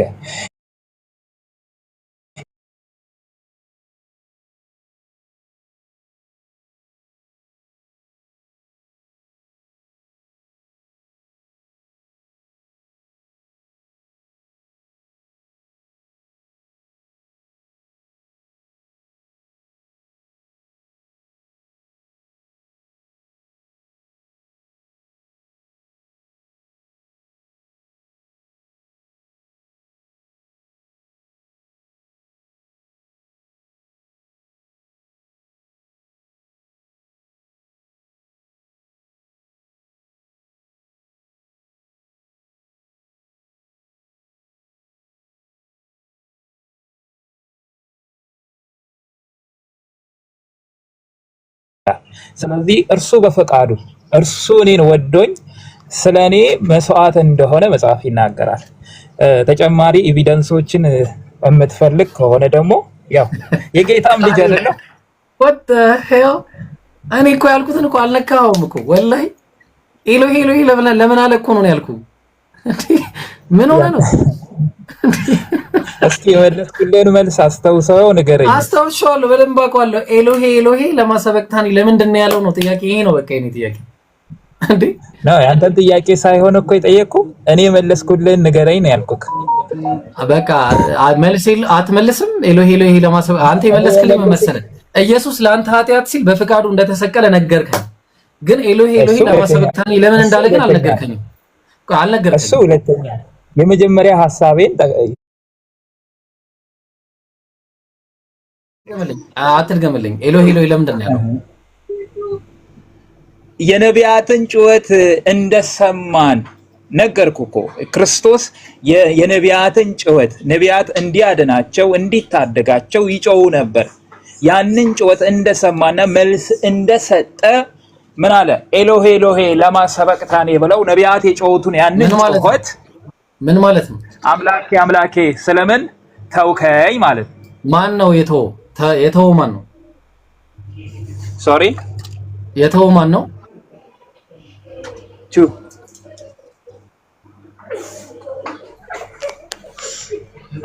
ጥያቄ እኮ ነው የቀረበው ወንድሜ። አምላኬ አምላኬ ስለምን ተውከኝ ሲል አምላኩ ምንድነው የተወው? ኢየሱስን ነው ጥያቄ ነው የቀረበው። ተውከኝ ማኤልክ ነቢያት ምን ይሉ ነበረ? ጥያቄን ያቀርቡ ነበረ እንዲያድናቸው። ለዚህ ነው ዳዊት ጋር ሄድኩልህ። ለምንድን ነው ዳዊት እንዲያድነው መድኃኒቴ ሆይ እኔን ለማዳን ፍጠን። እሺ ጥሩ፣ እኔን ለማዳን እንደዛ ነው ያለው። እሺ ጥሩ፣ ቆይ ና በቃ እሺ ጥሩ እሺ እመለሳለሁ። እዚህ ላይ በጥቅስ ነው መመለሰው። ጥቅሱ ምን ይላል መሰለ? ሉቃስ ወንጌል ምዕራፍ 22 ላይ ኢየሱስ ሲናገር አባት ሆይ ብትፈቅድ ይቺ ጽዋ ከኔ ትለፍ ይላል። ነገር ግን እኔ እንደኔ ፍቃድ እንጂ የኔ ፍቃድ አይሁን ያንተ ፍቃድ እንጂ ይላል። ምን ነበረ ፍቃዱ? የትኛው ፍቃድ ነው የሚያወራው? እንደዛ ብሎ ያቆማል እንዴ? እንደዛ ብሎ ያቆማል? አላቆምም። ይሄው እንዳንተ ፍቃድ ይሁን አለ። ምን ታቆማለህ? ካላቆመ ከሰማይ መጥቶ የሚያበረታ መልአክ መጣ ታየው ይላል። በፍርሃትም ሲታጠር አጽንቶ ይጸልይ ነበረ፣ ወዙን በምድር ላይ እንደሚወርድ እንደ ደም ነጠብጣብ ነበር ይላል። ቆይ አንዴ ካሌ ጥያቄ። ስለዚህ መጀመሪያ ጽዋው ምንድን ነው? ስለዚህ ሰዓት መጣው አይልም ወይ? ጽዋው ምንድን ነው? መጀመሪያ ጽዋውማ ሊቀበለው ያለ ለሰው ልጆች ሁሉ ሞትን ሊቀበል እንዳለ የሚናገር ነው እኮ። ጽዋው ውሰድ የሚለው ማንን ነው? እሺ ምን አለ? ወደ አብ ሲጮህ፣ ኧረ እባክህ ዳይሬክት መልስልኝ እባክህ። እንዴ ጽዋው ሞቱ እንዲያልፍለት ነው አይደለም የጠየቀው? አሁንም እንደገና ልሰብከኝ ነው እንዴ? ካሌብ ምን ሆነ ነው? ተረጋጋ እንጂ እንዴ። አይደለም ሐሳቡን እኮ አቆመከዋል አልኩህ። አላቆምኩትም። ከመጀመሪያው ጀምረን እንቀጥል፣ ችግር የለውም። እሱን እንደርስበታለን። ስለዚህ ሰዓት መጣው አይደለም። ስለዚህ ሰዓት መጣው አይደለም። እንመጣለን እኮ አንድ ጊዜ። መጀመሪያ ግን ጽዋው ምንድነው? እንደርሳለን፣ እዛ ላይ እንደርሳለን። ወላሂ እንደርሳለን። እስኪ አንዴ ስማኛ፣ እመልሻለሁ እኮ ጽዋው ሊቀበለው ያለ ለሰው ልጆች ያለውን መከራ የሚናገር ነው አልኩኝ። ለምን ነው ከኔ ውሰድ የሚለው? እሺ ሰው ስለሆነ ፍጹም ሰው ስለሆነ ምን አለ? እዛው ክፍል ላይ ይተክዝና ያዝን ነበረ ይላል አይደለ ወንድም? አዎ እኮ ሰው ስለሆነ አልፈለገውም በሰውነቱ ነው። ኖ አልፈለገውም ሳይሆን ምን አለ? ይተክዝ ነበረ ይላል አይደለ? ይህች ጽዋ ከኔ ውሰድ ነው የሚለው። ውሰድ እንደዛ ብሎ ነው። ጥቅሱን እኮ ሙሉ አውዱን እዛ ክፍል ላይ አላነበብከው ወይ? እናነበዋለን። ውሰድ እኮ ነው እያለ ያለው። ውሰድልኝ፣ ከኔ ውሰድ፣ ጽዋውን ከኔ ውሰድ አለው። ምንድነው የሚወስድለት? አንድ መጀመሪያ ከዚህ ጀምር ታብራራልኛለህ ካሌብ። ይኸውልህ ካሌብ ዛሬ ጥሩ ቶን ላይ ያለ ነው። እኔም አንተም ጥሩ ቶን ላይ ነው ያለ ነው። ስለዚህ በጥሩ ቶን እናወራለን እንደጀመር ነው።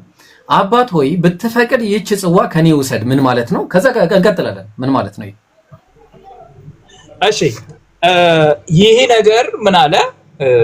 ብትፈቅድ ይህች ጽዋ ከኔ ትለፍ፣ ይህ መከራው ሊቀበለ ያለው ነገር ከኔ ትለፍ ብሎ ተናገረ። ነገር ግን በቃ እንቀጥል፣ አናቆምም። ጀግና በቃ እንቀጥለው። ነገር ግን የኔ ፍቃድ ላንብበውና ታብራራልኛለህ። ነገር ግን የኔ ፍቃድ አይሁን ያንተ እንጂ አለ። ምኑ ነው የኢየሱስ ፍቃድ ምንድነው? የአባቱ ፍቃድ ምንድነው?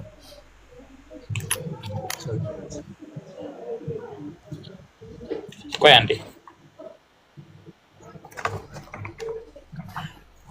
እሺ ምን አለ እዚሁ ክፍል ላይ ክርስቶስ ያንተ ፍቃድ ይሁን አለና ያ ፍቃድ ምን እንደሆነ ነገረ። ከዚያ ደግሞ የራሱ ፍቃድ ደግሞ ያንን ሊያደርግ የአባቱን ፍቃድ ሊፈጽም እንደመጣ ደግሞ ይነግረናል አይደል? ቆይ አይደለም፣ ጥያቄ እሱ አይደለም።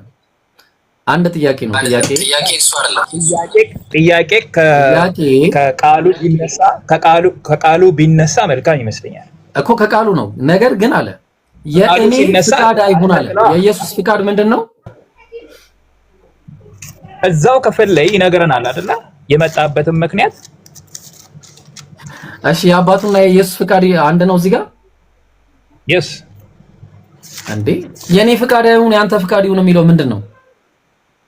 እሺ እና ያለና መጽሐፉ ላይ እኮ አወለ አንተ የራስህን ሐሳብ ለምትፈልገው ሐሳብ መውሰድ እንጂ እዛው ክፍል ላይ የአብ ፍቃድና የክርስቶስ ፍቃድ ምን እንደሆነ በግልጥ ይነግረናል አይደለ? እኮ ስለሚነግረን የኢየሱስ ፍቃድና የአብ ፍቃድ አንድ ነው አይደለም? ካሌቢ በቀላሉ እኮ ማወቅ እንችላለን። አንድ ነው ወይስ የተለያየ ነው? አንድ ከሆነ የኔ ፍቃድ አይሁን ያንተ ፍቃድ ይሁን የሚለው ምንድነው የተለያየው እዚህ ጋር? እሺ ክርስቶስ ሰው እንደመሆኑ ፍጹም ሰው እንደመሆኑ በሰውነቱ ይተክዝ ወይንም ደግሞ እንደ ፈራ ይናገራል። በጣም ጥሩ አይደለ? እሺ ቆይ አንዴ አሁን መልሳለሁ። ተገናለው ብሎ ነገር የለም። አይልክ በቃ አመሰግናለሁ። አንዴ ያዝልኝ መልሰልኝ። እኔ ሐሳቤን አስቆመ ኖ ሐሳቤን አስቆመ።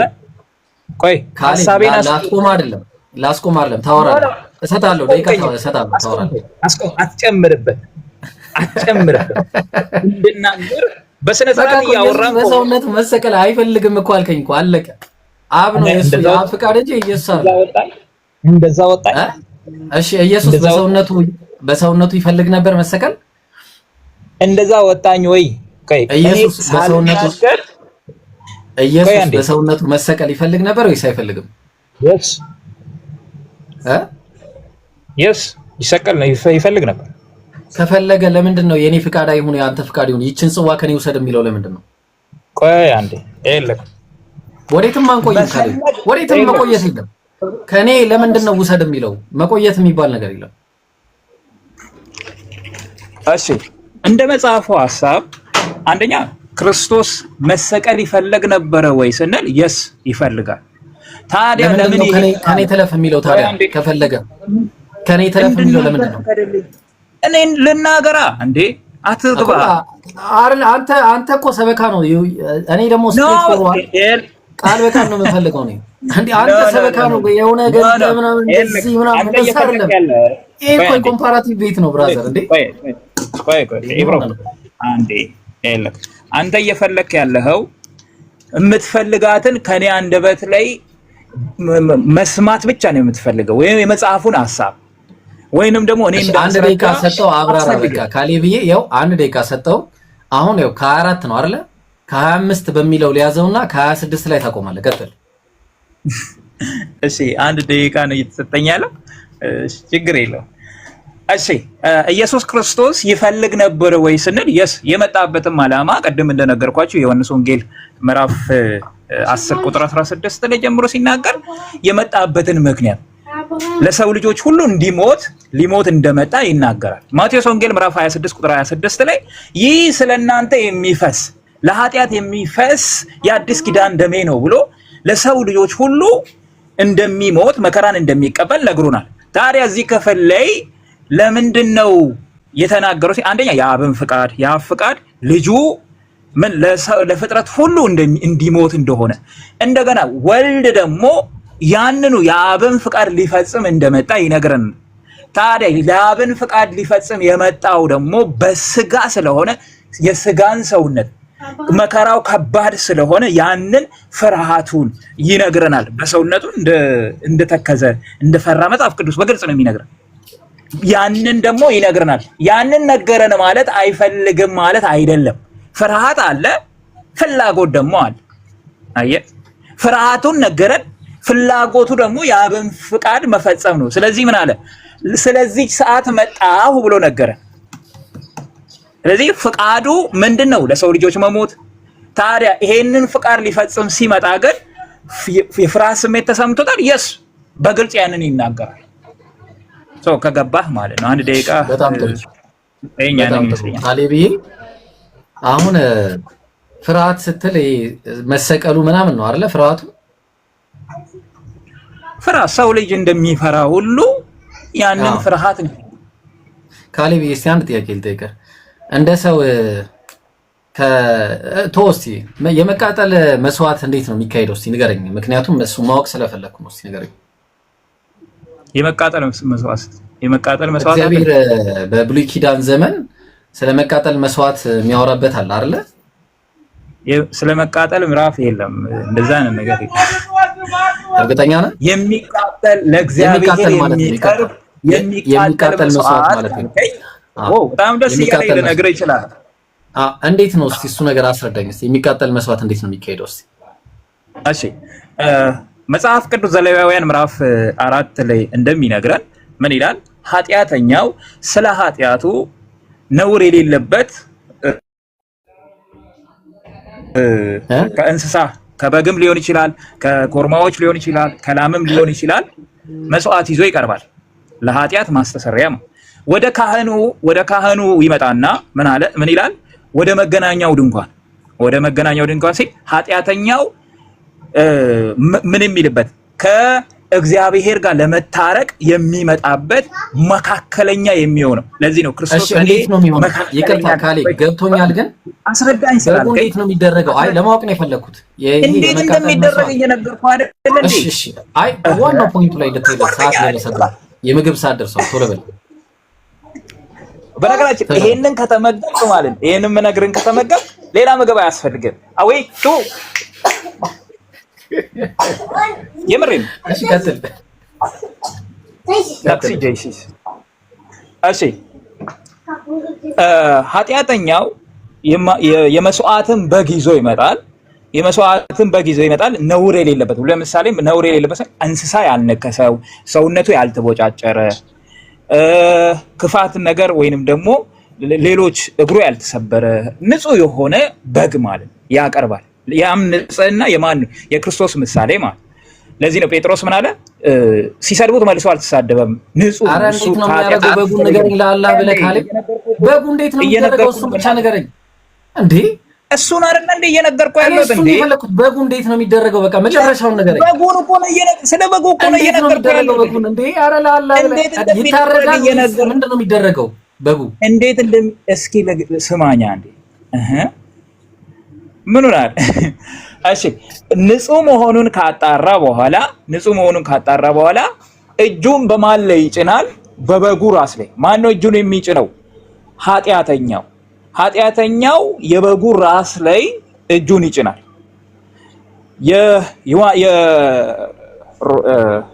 ማርቆስ ወንጌል ምዕራፍ 14 ቁጥር 44 ላይ ሄዳችሁ ብታዩ እጃቸውንም ጭነው ያዙት ይላል። ኃጢአተኛው ከዛ እንዴት ነው የሚሆነው? መፋይናል ንገረኝ። ይታረዳል በጓ? በእናትህ እየነገርኩ ነው። በእናትህ እኔ ፋይናል ላይ ድረስልኝ። ኧረ ለአላህ ብለህ ባታሪ እየነገርኩ ነው። ጥቅስ አያስፈልገኝ እረዳለሁ። እሺ እላለሁ። በጉን ብቻ ነው እኔ ደግሞ ማለት ነው እኔ ስሰጥህ ለጤልክ ዳግመኛ እንዳትፈልግ አድርጌ ነው የምነግርህ። በቃ ችግር የለውም አምናለሁ። ካለ ወላሂ አምናለሁ። በጉን ብቻ የምታምነው ከእግዚአብሔር ቃል ስትሰማ ነው። እምነት ከመስማት ነው ስለሚል የእግዚአብሔርን ቃል እየነገርኩ ነው። ሰዓት የለኝማ። ሰዓት እኮ ስለሌለኝ እኮ ነው ወደ ገደል ነው። ችግር የለውም። የምታፈጥርበትን ወጪ ሁላ ነው የምችልህ። አይዞህ ብራዘር፣ እኔ አንተ ወጪ ምንም አያደርግልኝ ብራዘር። ተወሱ ራስን ተናገር እንዴ። እሺ በቃ ወደ ገደለው ሂድ። ራስህ ጠይቀህ ራስህ እንዴት ነው የምትከለክለኝ? እሺ ሂድ። እሺ እጁን ይጭናል። ከዛ ሊቀ ካህኑ ምን ያደርጋል? ያንን መስዋዕት ይሰዋዋል። መገናኛው ድንኳን ውስጥ ይመሰውያል። የመሰዊያው ላይ እንዴት ነው የሚሰዋው? ይሰዋዋል፣ ያርደዋል። ከደሙም ወስዶ ጨርሻለሁ። እስቲ መጽሐፍንት አንዴ ክፈትና አስረዳኝ። መጽሐፈ መሳፍንት ምዕራፍ 11 ቁጥር 29 ላይ አስረዳኝ። አስረዳኝ አንዴ። እሺ መሳፍንት መጽሐፍ ላይ ይሄንን ነገር ግን ብትጨርስ ጥሩ ነበር። የምሬን ነው። ተግባብቻለሁ። ምንም ችግር የለውም ካሌብ። ወላሂ ሌላ ጊዜ ትመጣለህ ታስረዳኛለህ። አሁን ከጊዜ አንፃር የፈለኩት እሱን አይደለም። በቃ ይታረዳል ነው። መጽሐፈ መሳፍንት ምዕራፍ 11 ከቁጥር 29 እስከ 39 አንብብልኝ አንዴ። መሳፍንት ስንት ላይ? 11 29 11 29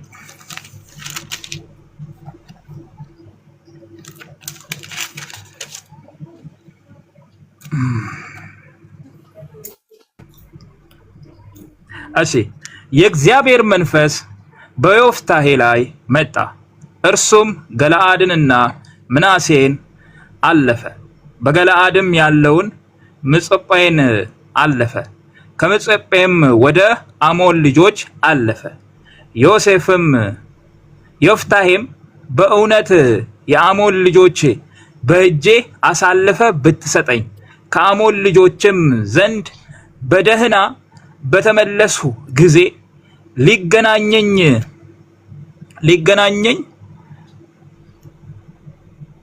ከቤቴ ደጅ የሚወጣው ማንኛውም ለእግዚአብሔር ይሆናል፣ ለሚቃጠልም መስዋዕት አቀርበዋለሁ ብሎ ለእግዚአብሔር ስዕለት ተሳለ።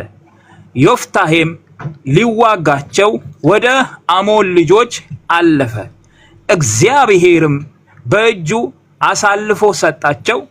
ከኤርም እስከ ሚንትና እስከ አቤሜሌክ ክራም ድረስ 20 ከተሞች በታላላቅ አገዳደል መታቸው። የአሞንም ልጆች በእስራኤል ልጆች ፊት ተዋረዱ ይላል። እሺ ዮፍታሔም ቁጥር 34 ዮፍታሔም ወደ ቤቱ ወደ ምጽጳ መጣ። እነሆም ልጁ ከበሮ ይዛ እየዘፈነች ልትገናኘው ወጣች። ለእሱም አንዲት ብቻ ልጅ ነበረች፣ ከእሷም በቀር ወንድ ልጅ ወይም ሴት ልጅ ሌላ ልጅ አልነበረውም። እሷንም ባየ ጊዜ ልብሱን ቀደደ። አወይ ልጄ ሆይ ወደ እግዚአብሔር አፌን ከፍቻለሁ፣ ከዚያውም እመለስ ዘንድ አልችልምና በጣም አዋረድሽኝ አስጨነቅሽኝም አላት። እሷም አባቴ ሆይ አፍህን ለእግዚአብሔር ከከፈትክ እግዚአብሔር በጠላቶች በአሞን ልጆች ላይ ተበቅሏልና በአፍህ እንደተናገርክ አድርግብኝ ብላ አለችው። አይደል? እቺ ሴት ፈርታ ጸልያለች። ምንድነው ጥያቄ? እቺ ሴት ፈርታ ጸልያለች፣ ሞትን ፈርታ ጸልያለች ወይ እሺ ብላ ነው የተቀበለችው? ቆይ አንዴ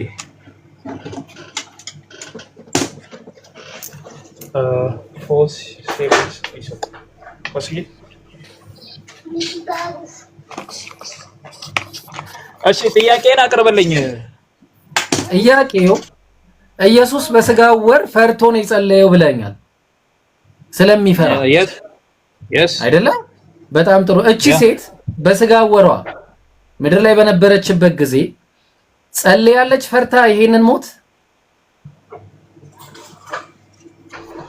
እሺ ክፍሉን ማንበብ ተጠበቀብን እኮ በቃ አንብበውና እስቲ ያሳየኝ። እንግዲህ ሁለቱም ዓላማቸው አንድ ነው። ሁለቱም ዓላማ የእግዚአብሔርን መስዋዕት መሆን ነው፣ ለእግዚአብሔር መስዋዕት መሆን ነው። ያኛውም ስለት ነው፣ ይሄኛው ደግሞ ዓላማ ነው። ስለዚህ ሁለቱም አንድ ዓላማ ነው ያላቸው። በዚህ ዓላማ መሰረት ቆይ አንድ አዳምጥ። እየሳክ ነው ካለ ምኑን ከምኑን ታገናኘው ነው? ምኑን ከምኑን እየሳክ ነው። በደንብ ያስቃል። በኋላ ነው የሚያስቀው። ቆይ አንዴ የሚያስቀው ይመጣል። ቆይ አንዴ ጥያቄው እቺ ሴት ፈርታ ቆይ አንዴ ኧረ ብራዘር ልጠይቅህ፣ ጥያቄው ልጠይቅህ። እሺ እንዴ እቺ ሴት ለእግዚአብሔር መስዋዕት በምትደረግበት ጊዜ ፈርታ ሮጣለች ወይስ ማለቴ በቃ ምክንያቱም ሰው ነች፣ እንዳንተ ሰው ነች። ከኢየሱስ ፍርሃትና ከዚች ሴት ፍርሃት እምነታቸው ራሱ አይገናኝም። እንግዲህ እንደምናውቀው ያ ነብይ ነው ወይ ደግሞ እናንተ እንደምትሉ ደግሞ አምላክም ነው። ተግባባን። እዚህ ጋር ደግሞ አንድ ተራ ሴት አለች፣ የዮፍታሔ ልጅ። እሷ ምንም ችግር የለውም ለአምላክ ከሆነ እሰዋለሁ ብላ ነው ቁጭ ብላ የመጣችው። ባለችው መሰረት ቁጥር 39 ላይ እንደተሳለውን ስዕለቱን አደረገባት፣ አባቱ አረዳት ለእግዚአብሔር ማለት ነው። እንዳውም ከመሰቀል ይልቅ መታረድ ነው የሚከብደው። እንደ እቺ ሴት ፈርታለች ወይ ነው ጥያቄ። በስጋ ወራት ምናምን የምትለው ነገር አያስኬድም። በስጋ ወራት ምናምን የምትለው ምንም አያስኬድም። ኢየሱስ ፍላጎት እንዳልነበረው ነው እያየን ያለ ነው። ምንም ፍላጎት የለውም። እሺ መልስ ልመልስ። አንደኛ መስዋዕት ናቸው ብለህ ያቀረብ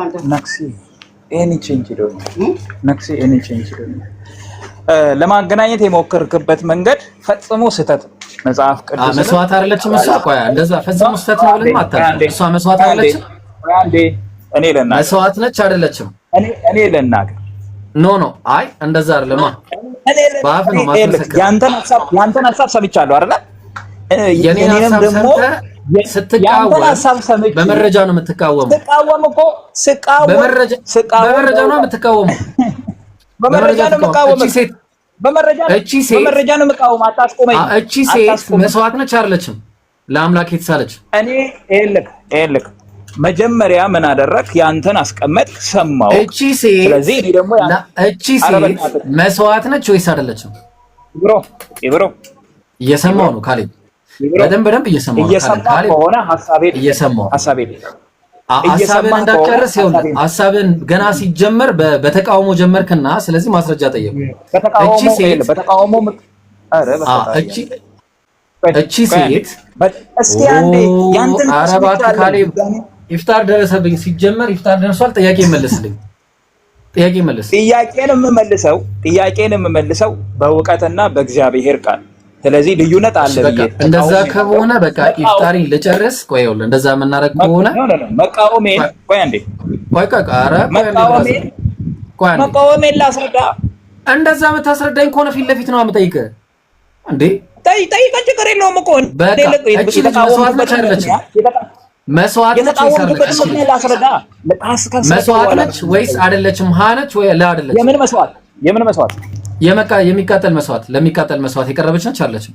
እሺ እግዚአብሔር ለሚቃጠል መስዋዕት የሰውን ልጅ አቅርቦ ያለበትን መረጃ ቆይ አንዴ ወይ ግባ አንዴ አምጣልኝ። እሺ ውሃ ምናምን አምጣልኝ ከቻልክ። ጀዛከላ። እሺ አንዴ ጀዛከላ። እሺ ذهبت التي لو ثبت لكم ان شاء الله.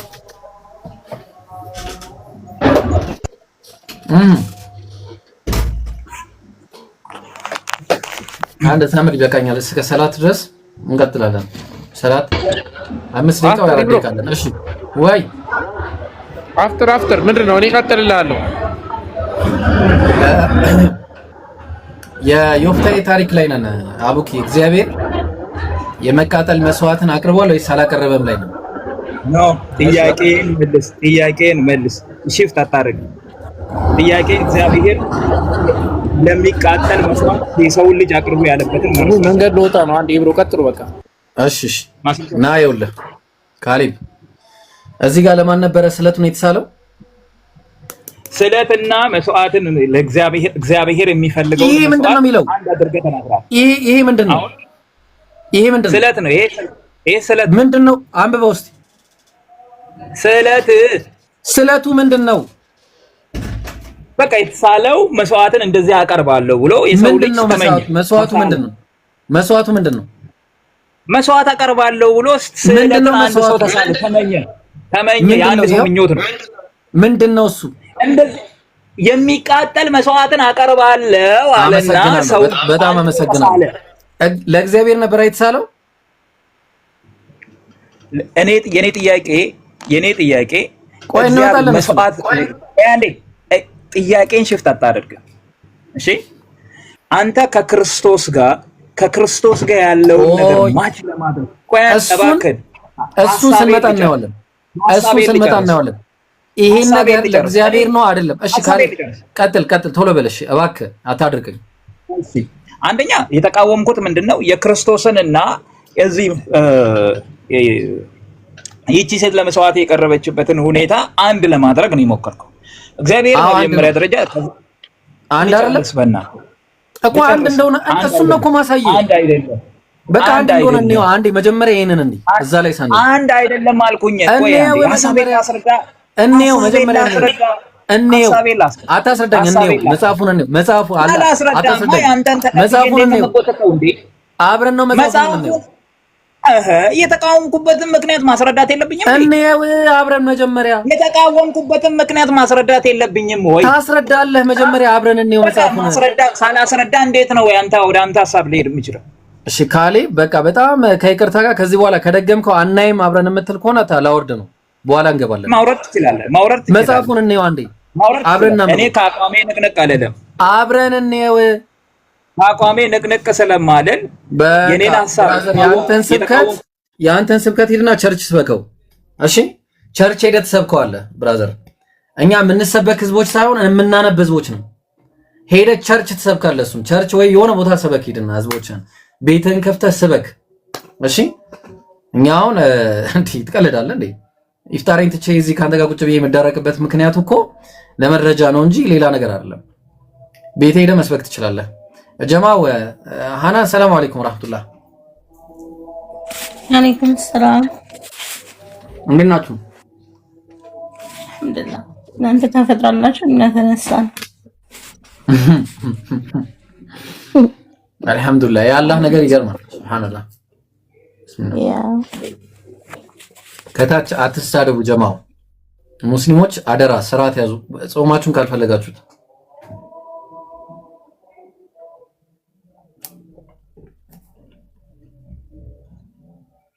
ኦኬ በቃ በኋላ እንገናኛለን ማታ ኢንሻአላህ።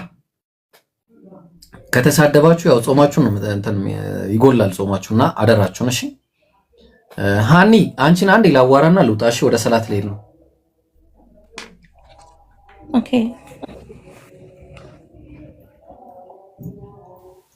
በቃ ጀማው ሃናን አንቺን አልነበረም አፎን አንቺን ደግሞ ቴክስት ልኬልሽ አላወራሽኝም። አሁን የተነሳሁት አውሲ አይሽ እና ኢንሻአላህ በቃ ሃኒ ምንም ልታወሪ ስላልቻልሽ ምንም ልናደርግ አንችልም። በጣም ነው ምናዝነው አለሽ። አስቸግሮኝ ነው ኢብሮ። እሺ ዋናው ግን ኔትወርክ አስቸግሮኝ ነው። ችግር የለውም። በማታ የምትገባ ከሆነ እንገናኛለን። እሺ ጥያቄ ምናምን አለሽ? ነበረኝ ግን እያፈጠርክ ነው እና ችግር የለውም። ማታ ይደርሳል። እሺ ኢንሻአላህ በይ በቃ እሺ። መልካም ጊዜ ይሁን እላችሁ ለሁላችሁም። ማሻአላ ጾም ያምርብሃል።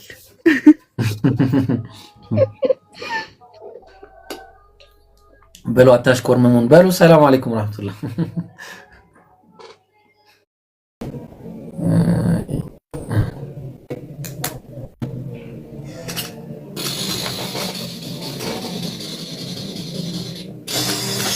አይ ጌታዬ ወዮ አይ ብሮ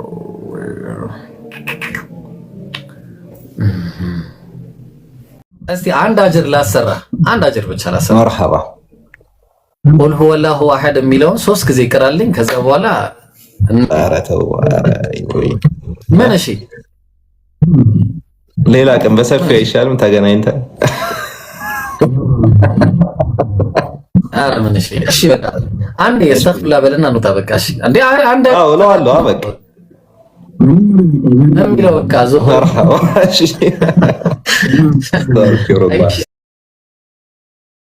ሰላም። ኧረ በአላህ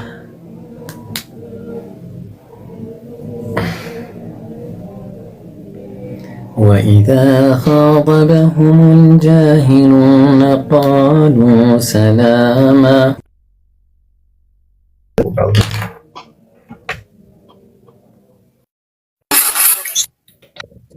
ዳዊት ትላለህ። ዳዊት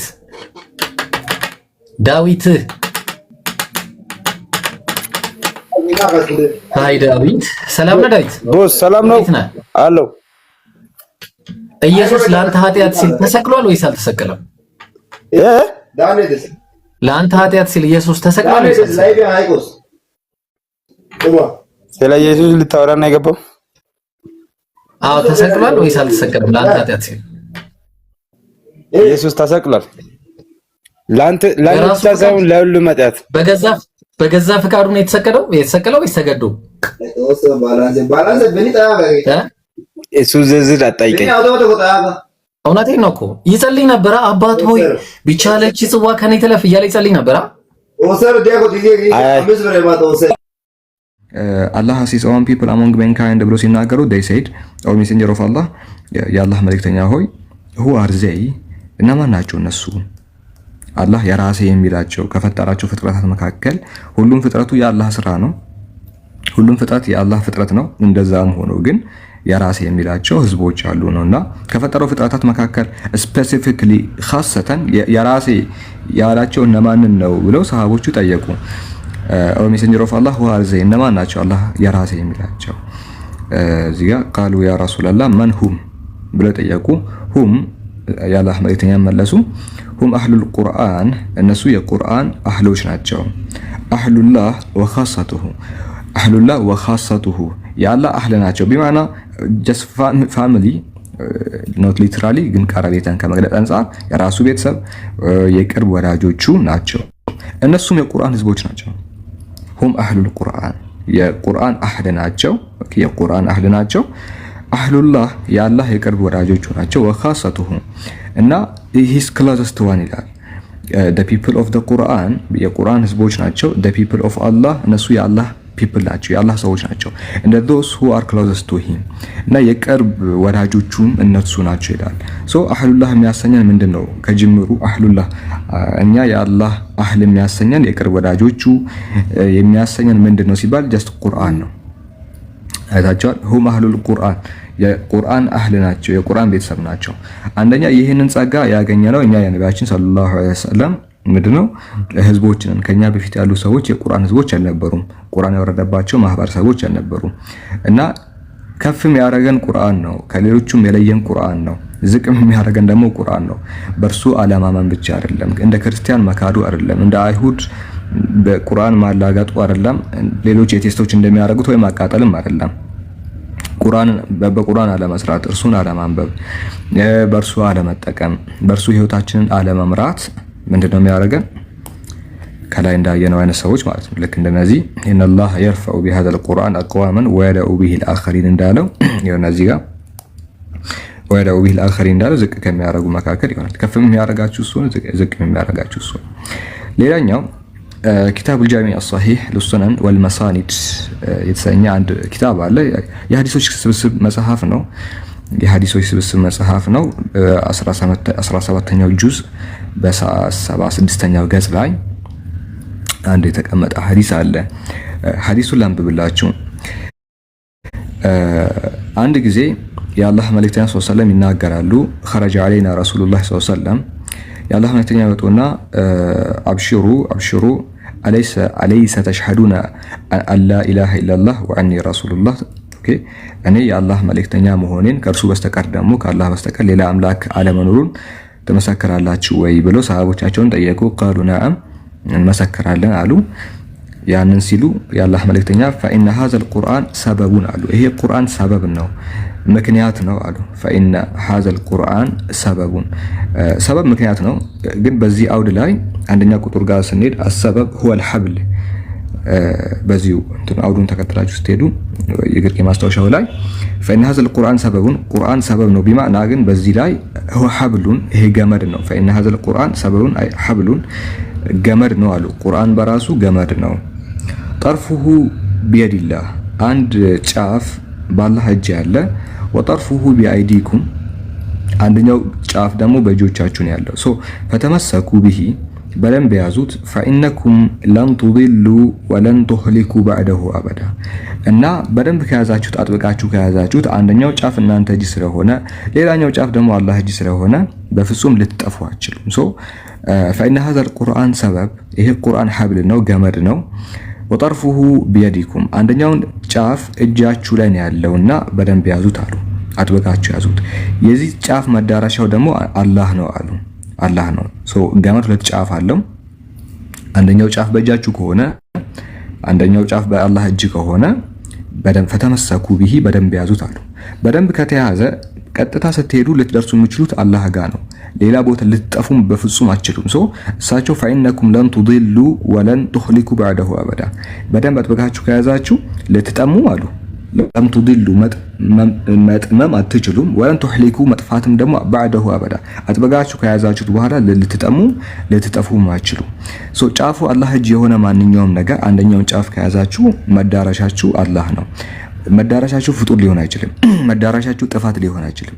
መዳረሻችሁ መጥፎ ነገር ሊሆን አይችልም። አንደኛው ጫፍ አላህ እጅ የሆነውን ማንኛውም ነገር ያዙ። ምክንያቱም ቀጥታ መደርሱት እሱ ጋር ስለሆነ ሶ ያንን ከያዛችሁ መጥመምም መጥፋትም የለም። ሶ ፈተመሰኩ ቢሂ ነው መልእክቱ። ፈተመሰኩ ቢሂ ፈኢነኩም ለን ቱዲሉ ወለን ቱህሊኩ ባዕደሁ አበዳ ብሎ የአላህ መልእክተኛ ይናገራል። ሶ አጥብቀው ከሚይዙት ባሮቹ ያድርገን ለማለት ያህል ነው። አዳምጡ። ከዛ ውጪ ደግሞ ቅሩ የረመዳን ወርም እንደመሆኑ ታላቁ ወር የቁርአን ወር ይባላል። ይሄ ወር ሰው በደንብ ከሚጠቀሙበት ያድርገን፣ ከማይጠፉትም ያድርገን። እንደዛ ነው የምላችሁ ነው።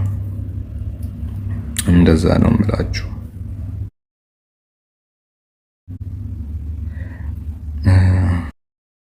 እሺ ዱዓ ላይ ብዙ አይደለሁም እንጂ ዱዓ አረግላችሁ ነበር። ያው ሁሉም ሰው ዱዓ ይፈልጋል። ብዙ አይደለሁም እኔ። እስቲ አንድ ጊዜ እሺ፣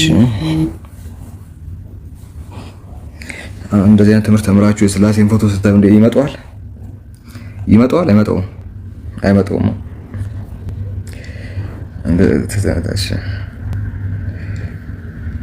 እንደዚህ ተምራችሁ የሥላሴን ፎቶ ስታዩ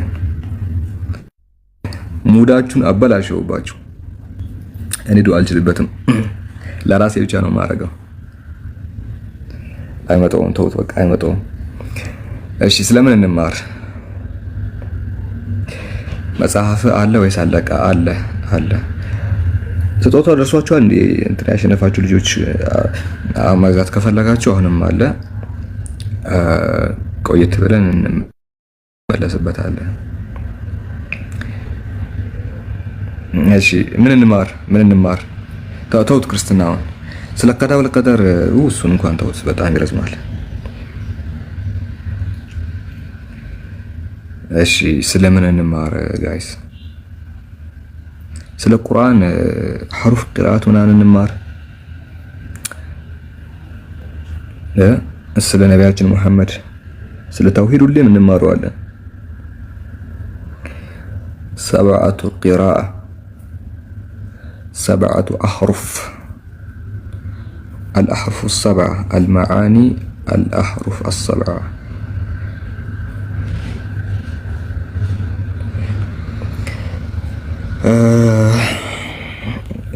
أيام معدودات سلمي له كيسة واتس كيسة مبارك የዛት ቂሳ ስለ ሰባቱ አህሩፍ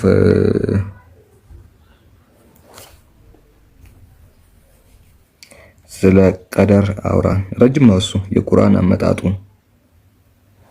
አይረዝምባችሁም። አህሩፍና ቂራአ ጃሚዑ المسانid والسنن. سمع عمر بن العاص رجلا يقرأ آية من القرآن فقال من أقرأكها؟ قال رسول الله. ስለ ቁርአን ምን ስለ ቁርአን አሁን አውርተናል አይደለ? ስለ ቁርአን አሁን አውርተናል።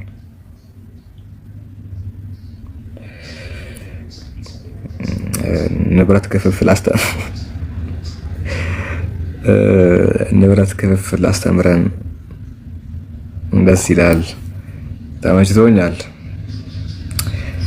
ስለ አህሩፍና ቂራአት ማያውቅ ሰው አለ እዚህ ውስጥ? በጣም ስለምታውቁት እኮ ነው። ሲደጋገም እንዳይሰለቻችሁ ምናምን ብዬ ነው። ሲደጋገም እንዳይሰለቻችሁ በሚለው ነው እንጂ ስለ አህሩፍና ቂራአ ስለ ቁርአን ተአምራት ባይሆን let me show you about his ተአምራት the divine word እሱን ብንማር ይሻለኛል።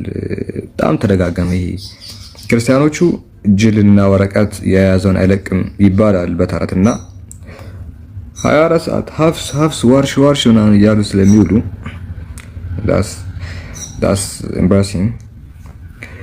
ባይሆን ስለ ቁርአን ተአምራት ላይ የሚሾዩ አንዳንድ ነገሮችን ልንገራችሁና ቁርአን የአምላካችን ቃል ነውና የአምላካችን ቃል ነው ስንል እኛ ሙስሊሞች ምንድነው ያለን ማስረጃ? እንደሚታወቀው ቁርአን ክሌም ያደርጋል። መጀመሪያ ሁላችሁም በደንብ አዳምጡኝ።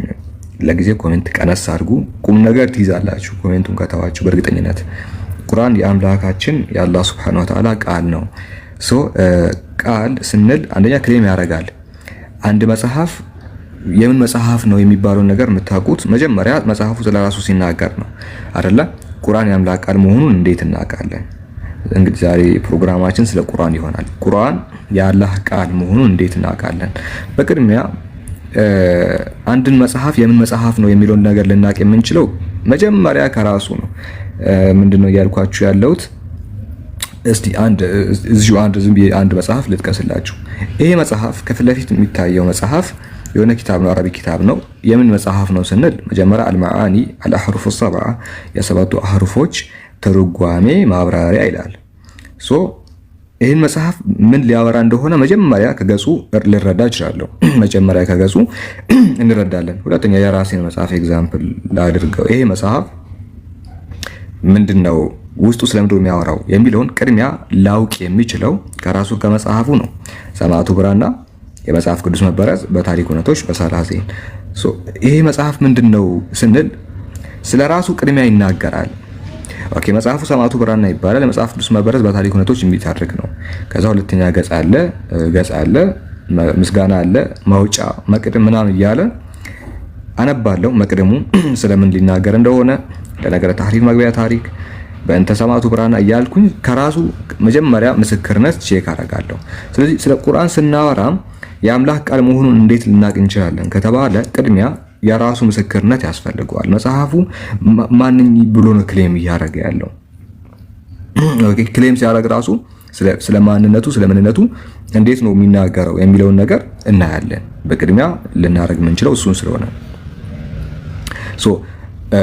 ቁርአንን ስንከፍተው ገና በመጀመሪያዎቹ አንቀጾች ላይ ለምሳሌ በሱረቱል በቀራ የመጀመሪያው ፔጅ ላይ ልክ ከፈት ስታረጉት ልክ እንደከፈታችሁት መጀመሪያ በሱረቱል ፋቲሃ አላህን ያመሰግነዋል መጽሐፍ። አልሐምዱሊላሂ ረቢል ዓለሚን አርራህማኒር ረሂም እያለ ይቀጥላል።